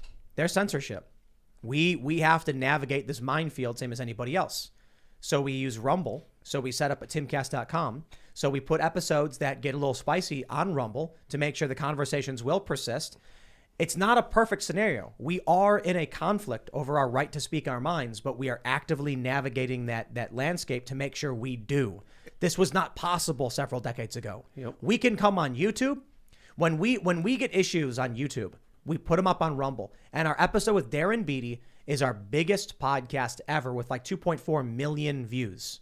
Because when they come after us, we put it up and even more people get to see it. They can try and censor us, but we are not backing down. We recognize, we're, like I said, navigating a minefield, but we're going to keep pushing and making sure the conversations happen. In an intelligent way with alternatives and backups where they can't get us and they can't screw us over. And even when they do, when they attack us, they only prop us up. Joe Rogan's viewership is dramatically increasing right now, more than it ever probably has before, with so many governments, with so many corporations attacking him, trying to silence him. They only strengthen his voice and everyone else with the ability of the opportunities we have in front of us right now to change the world for the better. I'd be willing to bet Joe's probably been hit up more to go on his show now than ever before. Yeah, Oh, yeah. absolutely. From everybody, because they're like, this is the platform. But I mean, he's hosting Robert Malone, and the people who are in the know and they're interested. Now with all of this craziness, you've probably got some PR guy and he's like, you got to get some controversy going. Go on Joe Rogan's show. It's going to be big buzz, and then they're going to make a big stink about it, and then you're going to be the look at Robert Malone is a household name now because of this story. Yeah. Peter McCullough as well, Right. also a mainline doctor that has the credentials. He's not a crazy person. He's not a conspiracy theorist. These are medical professionals bringing forward data and information for Americans to consume and to critically think about, and the establishment is losing their ish over it. They're becoming so desperate. They're becoming so pathetic because of data and information and people realizing that they have been conned. I want you to, for all of you who have seen the movie The Patriot with Mel Gibson, just remember that scene when the line breaks and they all start retreating, but then Mel Gibson grabs the American flag and says, "Hold the line," and he just runs the other direction, and then all of the revolutionary soldiers turn around and run with him, and they're like, ah. That's what it feels like. The mainstream media imploding, the ratings in the gutter. There was a time where I was pessimistic. Now I'm watching CNN just literally erupt in scandals where Cuomo is outing Zucker and he's losing his job and it's implicating Democrats. And I'm sitting back with my feet up laughing. It is glorious. There's this famous meme of two people fighting and the guy in the background kind of smoking a bong, laughing about the whole situation. And then there's a new meme that came out with CNN fighting CNN. And then in the background is also CNN smoking the bong, watching CNN just destroy itself internally from itself. That's literally what's happening right now. And there's consequences for lying. There's consequences for distorting reality and doing the bidding of the special multi-billion corporate dollar freaking institutions that are robbing us blinds. There's going to be ramifications for doing bad things. I think those ramifications are going to be felt more than ever, especially with the COVID cases going dramatically down and people realizing, hey, there was a lot of things up here that weren't going to be passing any kind of reality test. They're canceling themselves over this. I love it. They're like, well, I'm going to ban myself from Spotify. It's like, okay. Censor yourself. That was always allowed. Good luck. You know what concerns me about what you were saying earlier, Luke, about the monsters of Earth, the human monsters of Earth that are doing these horrible things. Like, even if they disappeared tomorrow, this is kind of like what we were talking about with the methodology and if they were just all disappear, you'd still have monstrous behavior. And so it's like, if we spend our life fighting monsters, not only do you yourself become a target because the monsters want you dead, but there's always going to be more monsters. Yeah, the price of liberty is eternal vigilance. Yes. Yeah, it's understandable. It's okay. Like, I mean, do you want challenges in your life, or do you want, when you play video games, do you want to be challenged, or do you want easy video games that give you everything and give you all the cheat codes? The point is the challenge. Exactly. There's a saying that, I can't remember who said it, but life is like a treadmill. If you stand still, you move backwards. If you walk, you stay where you are. Yep. You have to run to get ahead. And that's what we're doing every day. At the bare minimum, in the battle in the constant vigilance for freedom, we are walking and exerting energy to make sure we're maintaining that. And if you want to win more ground in that fight for freedom, you have to be pushing as hard as you can. Because if at any point you just stop and stand still, they start taking as much as they can away from you. No, it's true. It's funny because people will often speak as though our goal should be to set up a system that's going to be perpetually functional. And the reality is you can't do that. You just have to try to find a way to foster a culture where people are going to be raising their children with positive ideas and virtues. But it is eternal vigilance, like Luke said. That's what you need. I didn't say it. It was a famous quote. It was quote I thought you just came up founding father. No, I know that. Plagiarism. Luke, I don't know. I gotta talk slow sometimes when I talk to you, Seamus. Look, it's okay. I get that. It's I fine. get that you're wearing glasses right now, but do you think I think you're that smart? Hold on. What do you think about what he thinks about what I think about? What do you think about what I think about what he thinks about? Hey, how was Florida? I hear you were there. It's Hold on, amazing. you didn't let him It's beautiful answer. and incredible. Oh, yeah, you I'm didn't not going to answer your Seamus questions. You've been in Florida for a couple days, dude. Yes, in Welcome. Nashville, and it's amazing. I came here for a debate and a conversation to be had, which I was really looking forward to, but it's okay. What is it like? Got Does your me instead, DNA buddy. just change? Can you feel the vibration when you enter that state? I just feel alive. I feel really happy. There's I don't know if it's just the sun or just the people or the opportunities there. I just love being down there, and it gives me a lot of peace of mind, and it gives me a lot of inspiration. So I'm happy. I'm to sure be they there. love you too. Just people need to understand how crazy it is that for those that live in New York who have been under permanent lockdown for years, people in Florida are just like, what? Yeah. No, It's like going to the store like normal, eating pizza. Well, it depends where you go. There's also a lot of city areas that are also, they have the Karens and the Kyles there. But it's good. There's going to be a very big political fight in Florida coming up in the next few months, especially with the race for the next governor. So this is going to be a place that's going to be very important for the future of this country. Florida has been leading the way when it came to challenging a lot of the stupid narratives out there and changing the face of the United States. So I believe the battlegrounds are in Florida, and that's why I'm going to be there. We had some plans to go at the end of February. I think those got pushed back. CPAC is in a few days. I'm going to be at that, and then there's also the Bitcoin conference happening in a few weeks, which is also going to bring a lot of major players. The issue is that the person we hired to do our trailer has just not. We need all this electrical installed for the mobile. Yeah, but we could studio. probably work something out and find good electricity and good internet at a location where we don't have to depend on any of that other stuff. I mean, Tim, I could, yeah. It's funny, Tim, because you mentioned people in New York not knowing that they're not really understanding that there are parts of the country where things are somewhat normal. For the first couple months of the lockdown, I was up in Illinois, and then I ended up escaping back on down to Georgia, and the difference in attitudes was almost unbelievable. It was like nothing was even happening once I got back down there. People were living their lives. They were like normal, healthy human beings. It was very strange. It was jarring for me. Where we are right now, we are, in the tri-state with Virginia, West Virginia, Maryland. Mm-hmm. You go into Frederick County, mask mandates. Yeah. Now, on the outskirts of it, they kind of don't bother you. But if you go downtown, they're insane. They scream. Ah! You drive for 5 minutes, and they're like, mask? What? What's that? What's that? Why would I wear one? That's why there's so My much face looks economic good. prosperity in Florida right now, because businesses weren't hindered by the lockdowns or mandates or kicking their customers out for not following the decrees of their overlords.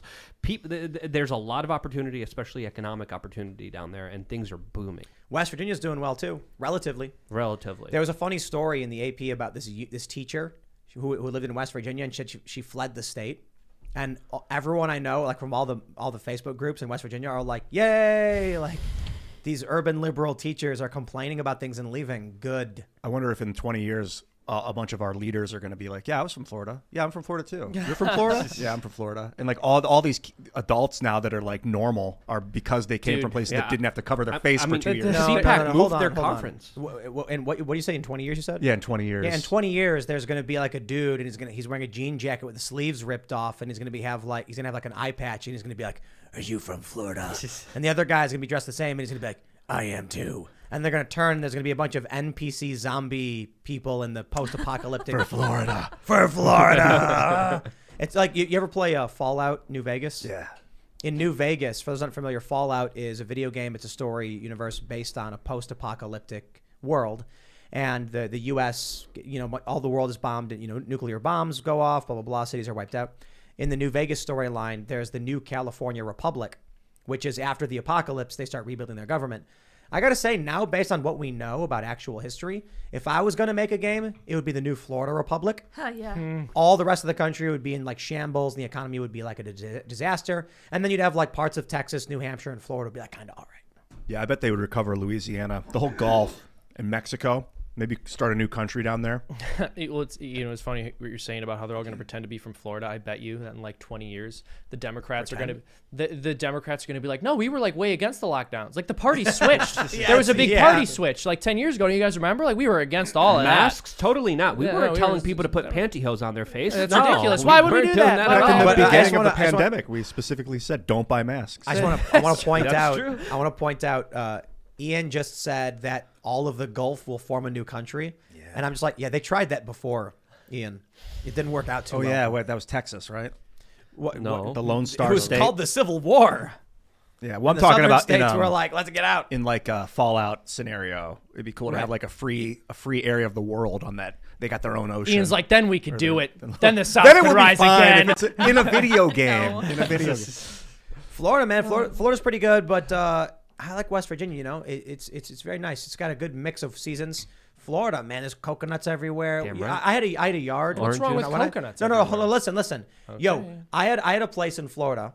It was in the Redlands, which is about like 40 minutes west of Miami, southwest. It's by Homestead. It's where that facility for migrant kids was placed. We had too many coconuts. They were everywhere. Like you walked outside and there was literally 1,000 coconuts along the edge of the yard. And I'm like, I don't even know what I'm supposed to do with all these coconuts. There was just too many. It was awful. What do you do with them all? I don't know. We just left them. Stick a You screwdriver become in a there good and entrepreneur, and Yeah, then you build a exactly. stand, and then you put them on the stand, and you say coconuts for $5 each. Pick one, and then use an honor system. I think The man made a good point. and then I- you don't even have to work. I think it does was the work for I you. think it was like decades of coconut pileup. Oh. And like they were just like I don't want to, they're not rotten, but like decayed. What's And the it was- expiration date on a I coconut? don't know, but I'm being serious when yeah. I say there was an insane amount of coconuts just littering the property. That's awesome. Or if you need to shoot stuff, you don't need to have targets. You could have coconuts that you could just True. shoot, right? I feel like We had that's got to chickens be down there, used too. for coconuts. We had chickens, but the wild critters kept killing them. Looks like you get 4 to 8 months of coconut, unrefrigerated package. That's dried coconut. So we tried to get up one of the palm trees to get a fresh coconut down, and it was really hard Why did you try that if This there were is just like coconuts a everywhere? week. You get a week. because we wanted a fresh one from the tree, right? So we finally ended up getting one down. I can't remember how. I think someone climbed the tree, and it was just like it was a pretty crummy coconut. There was like very little coconut juice in it, and we were like, man, you go to the store, you get those coconuts with the so full of juice or whatever. When I lived in New York, there was a guy who just like had a safari costume, and he had a machete, and he'd pull out a coconut, and he'd spin it while whacking it. Yeah. And then he would pour out the coconut juice, scrape it all off into a blender, and then he would press a sugar cane right there, and then blend it up and hand it to you. It was like the healthiest, most delicious thing ever. That's going to be my goal on what I want to do in my life. I want to be that coconut dude. And I'm probably going to be doing some kind of survival class. I have no idea how to survive in the tropics. I know how to do like survival trainings in the north, but I'm going to be probably learning survival training in the tropics. And if you guys know anyone that could teach me, let me know. Like swamp Hold survival? on, Luke, that's not important. What's important is that scientists find putting pantyhose on your head makes your mask safer. After testing 7 ways to make masks seal better around the face, researchers found that a pair of hosiery does the trick best. I hear glue works, too. They're screwing with us. They gotta be. At this point, Gotta be. look at this image. It is obvious they are screwing with us. What the? There are going to be people who are going to be tightens pantyhose on their face. There's people who are going to do this. They're They doing did a the double bit, dude. masking thing. Yeah, they're doing a bit. Yeah. It obviously works. It tightens the pole, but so does Scotch tape. I mean, what's the point? What are they trying to sell pantyhose? They're literally trying to embarrass you. I think that's what it is. Yeah. Like they I- want people to be humiliated. This really does look like they're trying to see if they can get people to do it. Like there was some scientist and he was like, "Hey, I bet if we tell people to put pantyhose on their face, Let's they'll see. do it." They'll do it. And then they're stoned as they're like sitting in the lab, and it's like, "Dude, I'm gonna write it up," and he's typing No it up. way. They're He's not gonna "Dude, fall dude, for it." Dude, tell them you gotta like pull it extra tight. We'll pull it tight, and they're laughing. And they submit it, and Vice is like, "Oh wow, and they publish it." These guys are just like high fiving each other. Yeah, they chest bump, and they're like, "We did it." Why is Vice making this an article is the bigger question. Why do they think it's newsworthy to propagate this kind of information to their audience? Well, because they want to save lives, Luke. Modus operandi. Mummy, look at this one. It's called Mummy. Oh my gosh. So they have a bunch of different styles of putting a mask on, and they have tying the bands, no hack, tape. Look at that.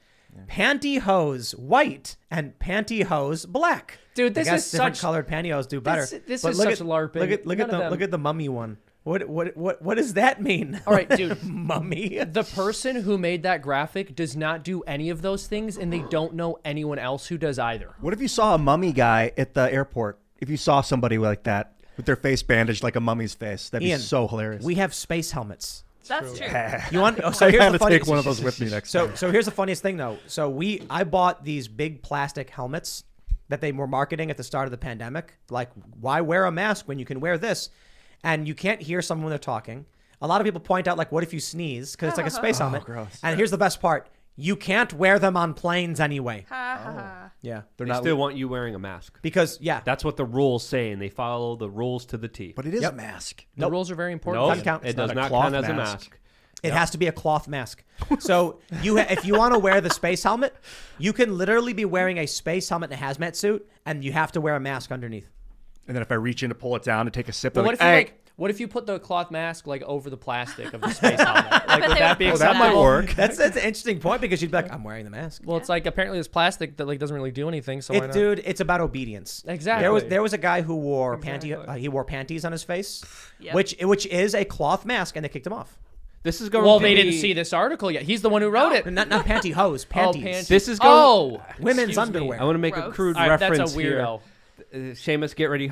Cover your ears. I'm I gonna think make, I'll I'm take gonna the make a headphones crude. off. I'm gonna make a crude Ian, there's a lady- reference. oh, okay. Make sure your ears are Say safe. Ian, there's a lady present. I said, did I call you Ian? Ian's Yeah. the one I'm used to saying things that make me uncomfortable. okay. Oh, yeah. Ian, I love you. You know. They making me they're going to uncomfortable. prepare the people. You ready, Seamus? They're going to prepare. This is preparation for the U.S. diplomats that are going to be going into China, who are going to have to be Oh, that's tested in a very right. specific way that I've been warning about for many specific years, which the Chinese government is bringing back specifically for the Olympics with Butt their swabbing? butt swab COVID test. It's That not was even not a- swabbing; it's butt insertion because it Just in goes. and out. It's Luke, literally that's just goes a in there medical 3 inches. procedure. That's Oh, not so they don't obscene. swipe. They just And go it's in. They go in. disgusting, They but- don't swipe. How is they're in that there. normal? Is that better than the that- nose? I don't that's get what- it. Is that People are doing it. That's what's That's the happening in funny China. thing. Yeah. because they can't It's- use their hands to resist? So they just hold them down. The and- U.S. State Department had to send an official notice to China saying, "Stop doing this to our diplomats." Yes. I wonder if And now they're bringing it back for the Olympics. I wonder if Fauci and Bill Gates are just like taking big bong rips in a back room, laughing, and Bill's like, "You should tell him to put pantyhose on next." And Fauci's like, "Hey, and then we'll tell him to wear 2 pantyhose." Dude, they're literally Beavis and Butthead. Yeah. Hey, Bill. I like that cartoon. As a cartoon idea. We should do it. Hey, Bill. That would fuck. That would be cool. Yeah. What? Make him wear. What's next? That's the question. What are they going to make you do next? Here's the thing. Use It's like got to start toilet fizzling paper. out, right? Gloves. Because infections are going down. They never did cases are gloves. I'm going down. surprised. I hope I'm right. What were you They're saying? gonna be A lot of like- other Just that people- I think this. I think because cases are going down and they're desperate to search for other stories, the COVID stuff might start to fizzle out, and they're just going to try to replace it with a new story. The COVID stuff, I mean, the actual virus is mutating, and now we've got Delta strain, or we've got Omicron now. again, At this Where point. you been, Ian? We've got them all now, which is less deadly. So I think that the whole pandemic thing seems to be quieting down. It just feels like it the last couple of weeks. Well, the cases Yeah. are going down dramatically, in Canada, in the United States, and there's trends that countries like South Africa are following, and we're following those trends very closely, and that leaves a lot of room for optimism.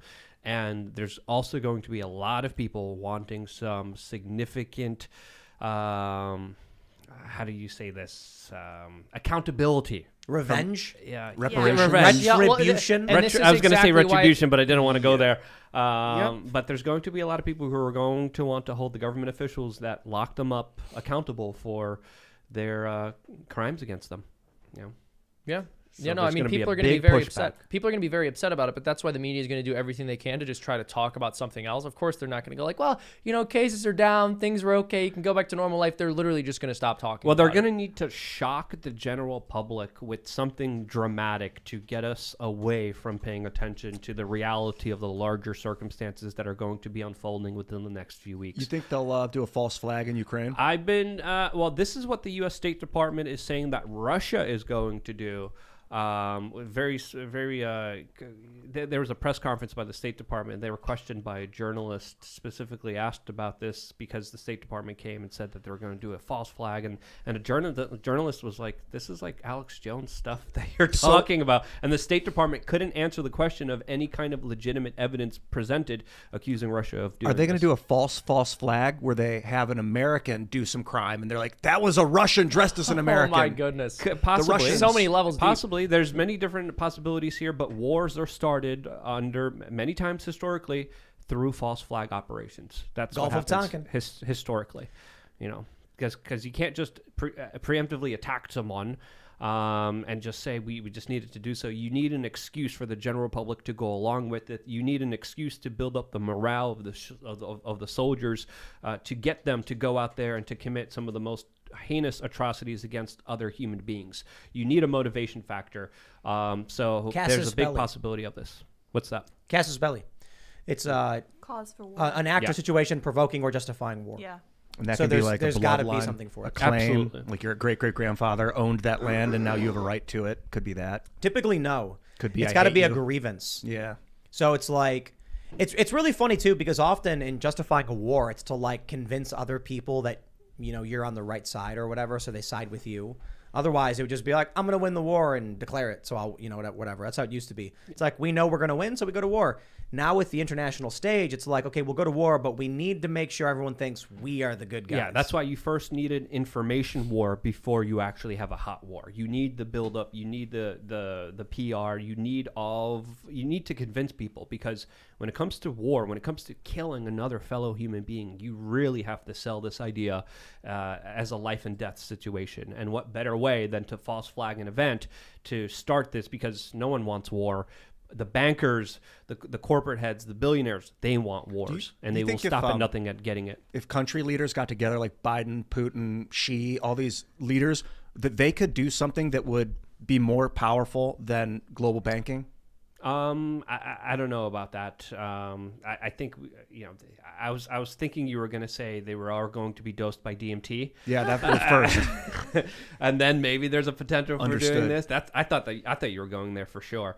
But that's a very hypothetical question that I don't have the answers to. I wish I did. I wonder where the power lies. I usually think it lies in the military, but like you're saying, information and economics. Someone super chatted Gulf of Honkin. Oh my goodness. Honkin Love it. incident, yeah. Slam dunk.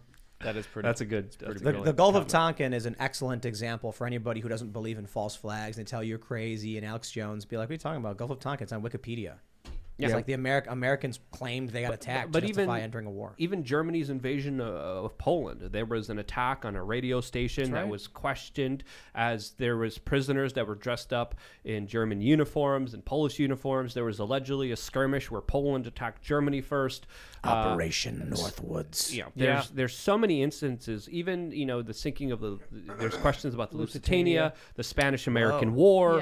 There's so many of these incidences that, of course, it's more common than uncommon, and we should always be wary of them, especially with such a tense situation unfolding right now between the United States and Russia, with the military-industrial complex and the corporate media pushing everything towards a direction that's going to mean some kind of war in Ukraine, which is going to be disastrous. They need it. I want to make two very important points before we go to super chats. The Democratic establishment is in such dire straits. They need a conflict. War usually does really well for leaders. I don't know if it'll work this time around because we got the internet. But the other thing you need to understand is Joe Biden should already be campaigning and fundraising. Donald Trump already is.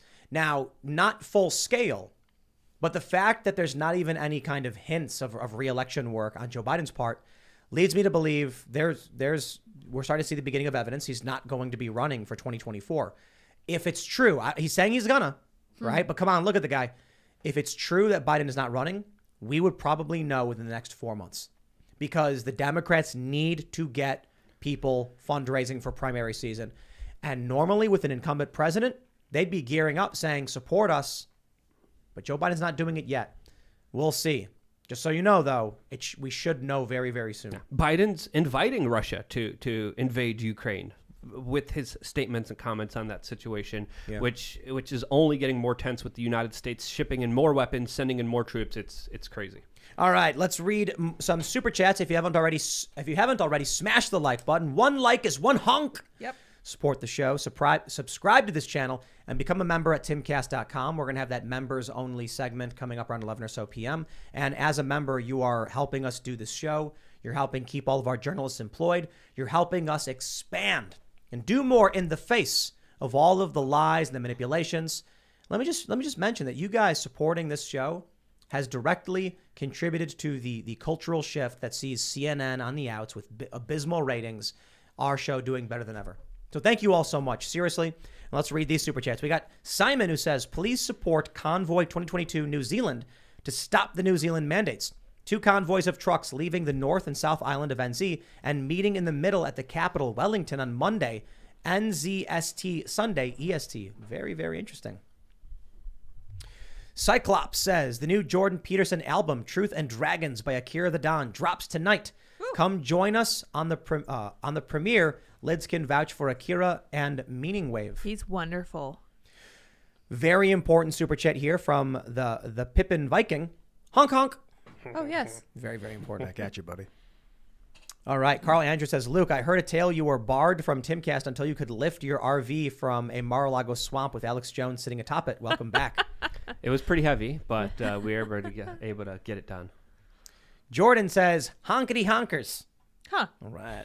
Christina H says, honk honk, Luke is my hero and Lydia is my spirit animal. I love you all.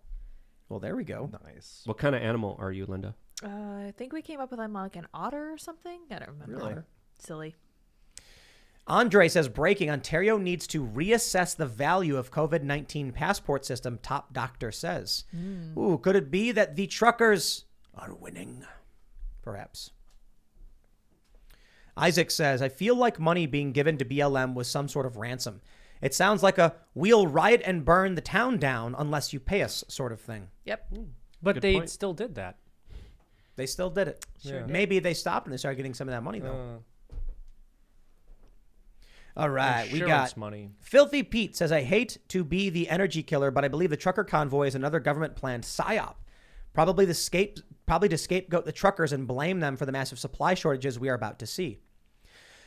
Maybe, but I think we already had supply shortages before the trucker convoy anyway. So, maybe. And plus, the government is implementing a policy that will only exacerbate the global supply chain problem even that much worse. They're responding and protesting a policy that would open up the global supply chain. I actually did a video about this because there are elements of this, especially with allegedly Elon Musk supporting the truckers, especially with him trying to bring autonomous trucks, especially with him, being a billionaire, that leads to a lot of very serious questions, especially with the possibility of global supply chains being interrupted even more. Yeah, if you had as autonomous trucks and you controlled the fleet, you could just block traffic at will. Yeah. So that's but I think by and large, the movement is a net positive.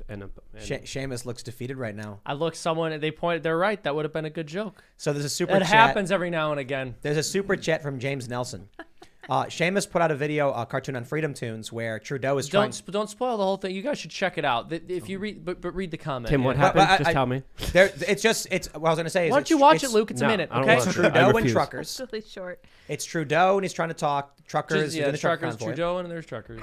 James Nelson says, Seamus, you missed a huge joke. When the trucks fly by, the diesel smoke should have left a blackface residue on Justin Trudeau. Well, James, I actually find that very offensive. So I thought of that joke, but I said I'm going to be bigger than You that. missed it. That's a good bit. You know what? It's a good bit. I'll admit it. Every now and again, this happens. Delete the video, re-upload it. The convoy is going to be going on for a while. You make a cartoon a week, sometimes two. Have a great team helping you. I think But you every could do now a and whole again, series. sometimes something slips through the cracks.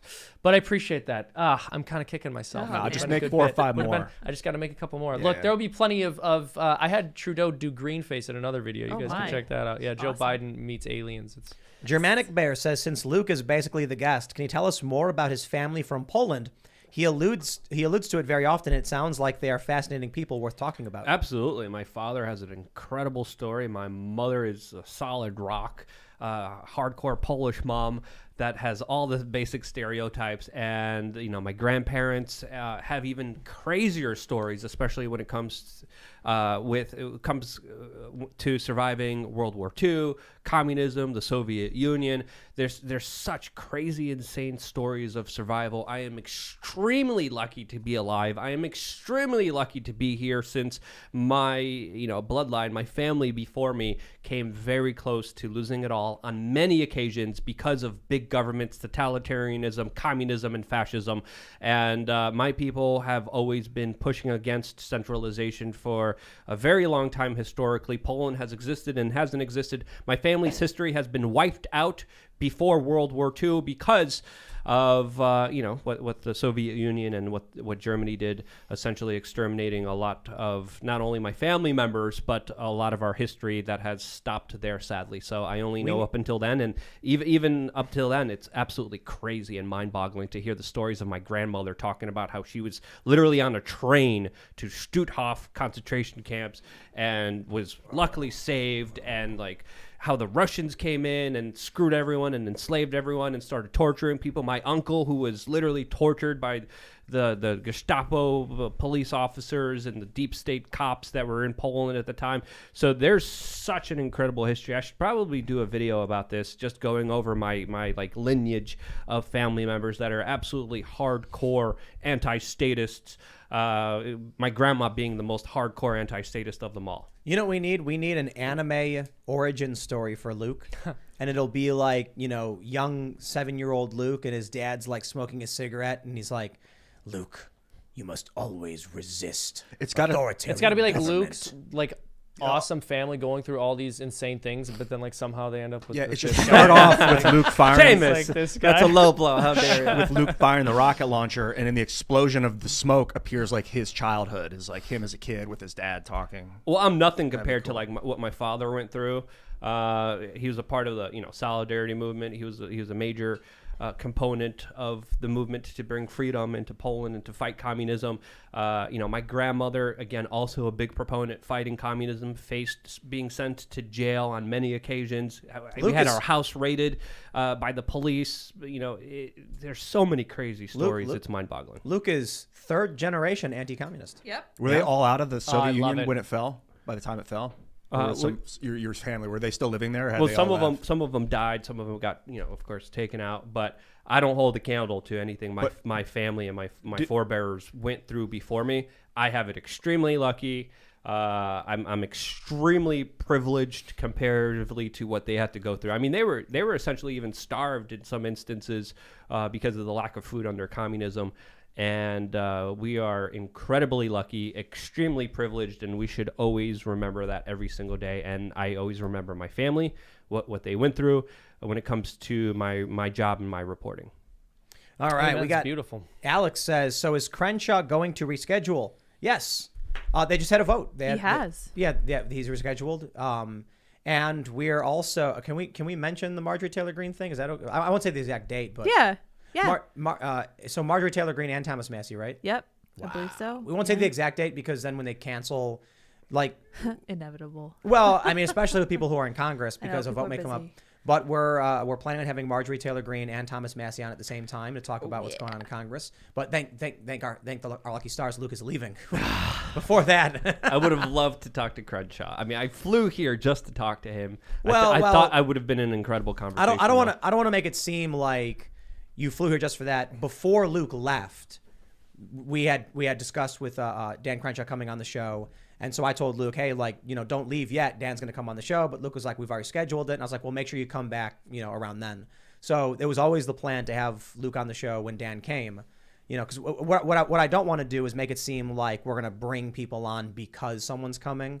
I want to give everybody a fair shake at having their chance to come here and speak their mind, especially Dan, because a lot of people are critical of him, Absolutely. And it would have been an incredible conversation that could have gone either ways, but I think it would have been positive for everyone involved. You just got to stay until next week. Just got to stay until next week. I don't smell that bad. Like, bro, you can stick around for a week. I don't know. It smells like potatoes and whiskey. That is so, first of all, that so sounds amazing.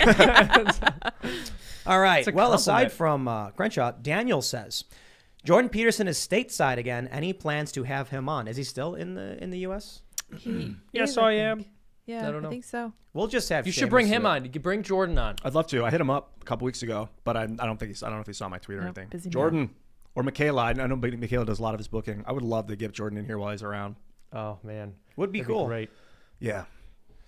Raymond G. Stanley Jr. says, OMG, is that Luke Rudkowski on the show? How did you manage that? He's so dreamy. Whoa. Luke, if there was to be change, who would be, or is that change?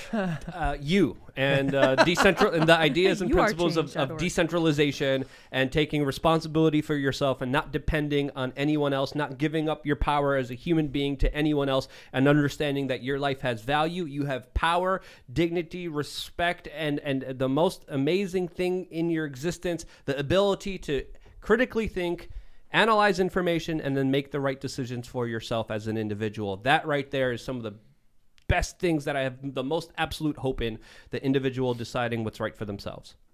Did you feel like Obama ripped you off when he did the Absolutely. Yes We Can movement? Absolutely. This was those 3 syllables. And then We are people changing, yes, conflated. we People can. thought we were related to Barack Obama when we had We Are Change way before he did. Oh, poor Luke. And it was frustrating for a Copyright bit infringement. because Got everyone confusing. everyone That's thinks what I it's thought like when a, I met you. I was like, this guy's related to Obama. Yeah, yeah, definitely. you have Kenyan great side. perception there, Indeed. Seamus.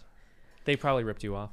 All right. AWM Fishing and Gaming says, I just post my college degree when someone belittles someone for being uneducated because they didn't follow the state propaganda. Aha. Yep. I know some people that will remain unnamed. They're just like, well, I'm in Mensa. It's like, oh, congratulations. You solved puzzles. So You're very smart. You're paying people money to tell you how smart you are? Yeah, How smart is that? that's pretty smart. Most embarrassing. I'll tell you this. If here's what we'll do.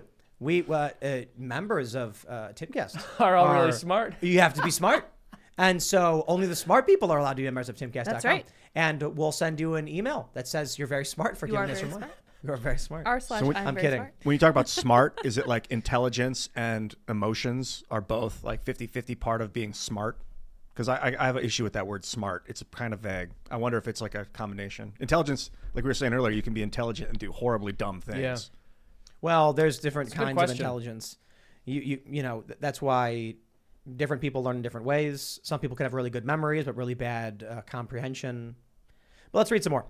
All right. The Bros Durham says, you guys always forget the most important trade, the machinist. Oh, yes, the machinist. The machinist. Machinists are very important. Indeed, they are. Kit M says, everybody is a genius. But if you judge a fish by its ability to climb a tree, it will live its whole life believing that it is stupid. Well, like that fish are quote. stupid. That is an That's Einstein actually quote. are. Fish are objectively Little dumb bit animals. Yo, Yeah. chickens are dumb. Chickens are dumb. They're so dumb. Unless you need someone to find bugs for you. But they are noble. Yeah, There's they a are. video going viral on Reddit of, I think it's like a hawk attacking Oh, a yeah. chicken. A hen, I saw that yeah. one. And I then saw the that rooster runs out and attacks it Dude. and goes nuts. Heroic. Yeah, roosters they sacrifice their lives to save the hens. Hardcore. So like roosters are not like very nice to the hens, but they will stand up for them. Yeah. It's kind of crazy because roosters in many ways are like more likely to be a better man than a human. You know what I mean? No. True. Like there are a lot of guys that will like run away and leave That's their true. girl in danger, but roosters won't. Nope. They'll be like, "I will fight that bear," and then they'll just get mauled. A lot but of the chickens toxic run away. masculinity. Yeah. Is those roosters. Toxic rooster masculinity, man. By the way, I did not mean to make fun of that super chatter. There's an interesting thing about that quote. However, I would disagree with the idea that everyone's a genius because then the word loses meaning. That's I think true. it's an Einstein. I'm pretty sure that's an Einstein quote. Well, Yeah. maybe he wasn't. He was made to feel stupid in school. Yeah. It's No, it's a true. famous quote. No. I've heard it. I get what they're saying, but I wouldn't say everybody's a genius. All right, Grizzlab says, "Hey Tim, a Canadian trucker here. I can explain trucking industry and what Trudeau did to our economy on your show if you allow me."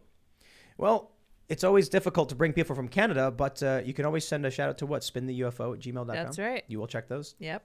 and we will talk. See if I can. I think it would actually be really great. We've had a bunch of recommendations for truckers and people involved, I have and a friend who's so a trucker. Yeah. we should try and figure that out. That'd be cool, actually. Thomas Sidebottom says, "Seamus, some churches are on Metaverse. I'm curious what you think of this, given your views on how church affects sense of community. Some are even performing baptisms in virtual water. Do you consider these baptisms legitimate?" No, I don't. I don't consider those to be legitimate baptisms. I'm no theologian, but I understand. So I know at the very least, like with confession, for example, if you want to be absolved, you have to be like in person with the priest. You can't do that virtually. I think it's good for people to build a faith community over the internet. I think it's really great to stay in contact with like-minded people, especially if there aren't folks around you who share your values. But I don't believe that sacraments could be administered digitally. I can double check on that, but I'm pretty sure. Again, no theologian here, but Shiloh Cruz says, "Do you remember when BLM insisted that it's okay to destroy Jesus statues and portraits because Jesus was black? How does that line up with Whoopi's belief that Nazi Germany was whites versus whites?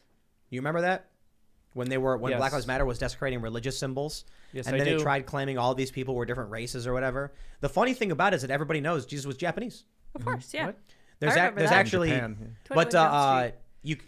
you probably know this. You can find depictions of Jesus among many cultures. Well, and that's actually very important. The Catholic Church, and I would say Christianity in general, but I would say particularly the Catholic Church, because that's the tradition I'm most familiar with, has always been completely fine and even encouraging of people depicting Christ to look as if they are part of the same ethnic group that person is, because Christ is the visible face of the invisible Father, and to put so much emphasis on his ethnicity that you would say you can't envision him as looking as if he's from the same group you are is ridiculous. That's so progressive. I've Yeah, heard theories yeah. that It is like it's diversity or whatever, but they don't like it. Like, They no, tear they statues hate it. down. the theories that Jesus is like an idea from like the sun god from Egypt. I've heard wild theories that it's more of just this caricature that people have like bestowed up. You guys, I've heard should that, but do, that's all. The Egyptology stuff is like really.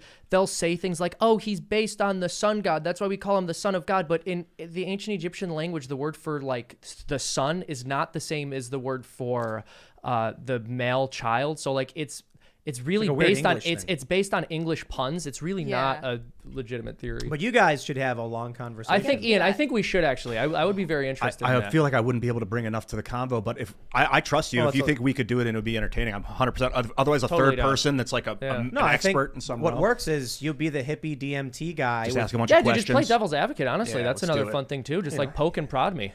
It's difficult. It's difficult Seamus to answer likes to be questions poked sometimes. and Yeah, I knew you were gonna make some dirty jokes. You sick man. But yeah, no, I mean like just I think that would be interesting. We just sit down, you ask questions, challenge my arguments. I'd enjoy that.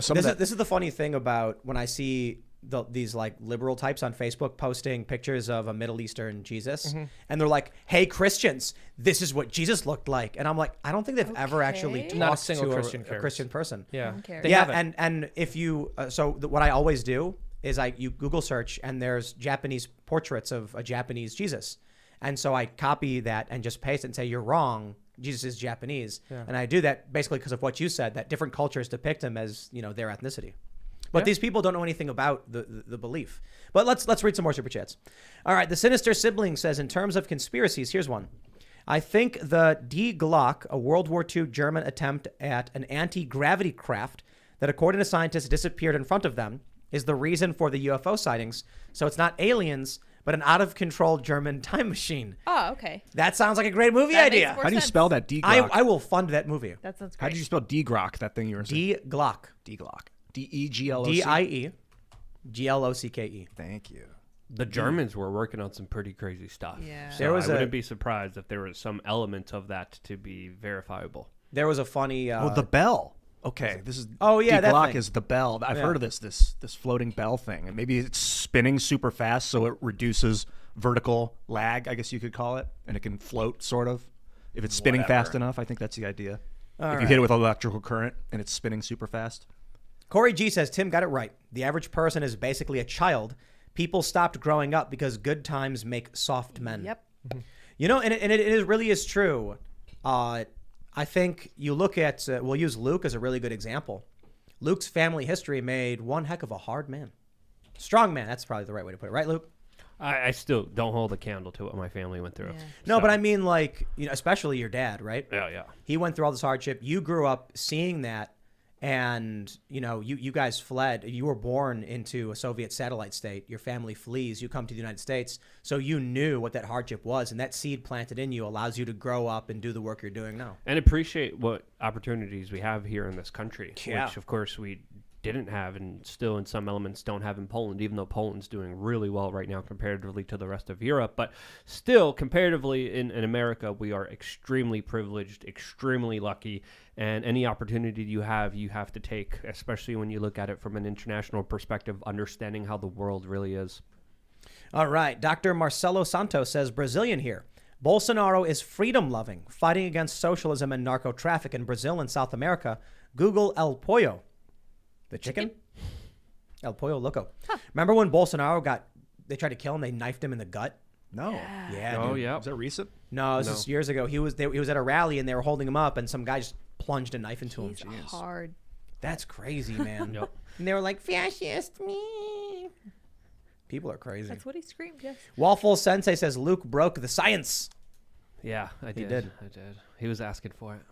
Machismo Joe says we need the 50 BMG because we have to push for autonomous cars and trucks that could one day decide to initiate Carmageddon. It's that simple. When the robots take over, a shotgun won't stop them.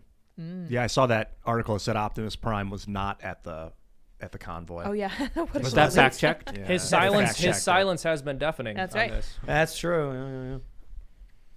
Yeah. Okay. I don't know if I can read this person's name, but Cooter says, that's not the full name. Johnny Knoxville has had a cannon since Jackass 2. Man, Joe Biden, he's just got to watch Jackass. Yeah. You know, you can go online, just buy cannons. There's a new Jackass coming out. All right. Immortal Sinband says, Tim, would love your feedback and anyone else who wants to check it out of our heavy metal cover of Will of the People. It's the newest lyric video on our Immortal Sinband channel. Also on Spotify, Apple, Amazon, Deezer, etc. Oh, really, really cool. I appreciate and encourage people to cover the song and so just, you know, cool. that'd be really awesome. Well, you looked at that video game, remember? Oh, yeah. I didn't follow through. with it. Remind me after the show because I want to take a look at that. Okay. And we'll take a look at your heavy metal cover. And then if you go to my Instagram, one of the posts, it shows like a computer screen. We're working on what is essentially a sequel to Will of the People. It's like not really a sequel, but it's in the same universe. The song is based in. It's called Pain. And we've got Pete Parada, formerly of The Offspring, who's done the drums for it. We've got a rough mix so far, and it just sounds so good. I'm so excited. Yo, Pete, you rock. Yeah. It's so literally. good. And Pete posted a video on his Instagram of how he did the drums. And it's like 3 different drum tracks. He's playing the drums in different ways at the same So time. It Is that sounds Pain so good. for Pain? Yeah. I got Yeah, those two mixed dude. up, dude. And Pain's Carter insane. sent me the latest mix. Yeah, me too. And I'm just like, the song's good enough. It doesn't need vocals or anything else. It's just good enough already. But someone told me it sounds like a song from like a Tony Hawk Pro Skater game. Yeah, they're like, it sounds Cool. like, you know, Tony Hawk Pro Skater music. And I'm like, all right, cool. Well, I That's dig awesome. it. All right, Tina Collette says, I live in Wyoming. We lived in a community a few years ago that had a cannon. They would fire it a couple times a year. I can guarantee there are several times the number of guns to the population and no gun crime. The funny thing is, most of the weapons from back then aren't regulated firearms. You can like you have to muzzle load them. They're not banned. They never were. They're not now. So Joe Biden coming out and being like, you can't have a cannon. It's like, you can, you could, you still can, you probably always can because it's archaic technology. But people had warships back then. I'm tired of the lies, dude. That's why I'm saying, like, the Second Amendment guarantees my right to own nuclear warheads. So here's the question, Tim. Do you think, I mean, some of them I'm sure are lying, but do you think they're lying in mass, or do you think a lot of them just don't know anything and they assume? They're NPCs. Well, it sounds right to say that you can't own a cannon, so I'll just say it even though I've never looked into it. Yeah. It just sounds right. Yeah. Exactly. You can't own a cannon. Yes, I can. You can't own a tank. Yes, you can. Yeah. There's websites where you can buy tanks. Vice did it. I think BuzzFeed did it, and Vice did an article on it where they were like, "Here's a guy who bought a tank and like drives it around." I saw a guy in West Virginia who had a Jeep mounted 50 BMG on it. Like awesome. you can have these things. It's like it's not easy to. They're making it harder and harder and harder, especially with the NFA. But you can have these things. Cannon's a weird one because it's useless. You can't conceal it. They can't. They're hard to aim. I mean, they were good when you were firing boats that move really slow. Right. You're gonna think a cannon's useless till someone points one at you. Yeah, that's fair. I am. That's a good point. I'm into the talking about should citizens, should we legally be allowed to have nuclear bombs? I don't know. We should. I don't think we can have that conversation in 5 minutes. Civilians should be able to own anything a soldier can own.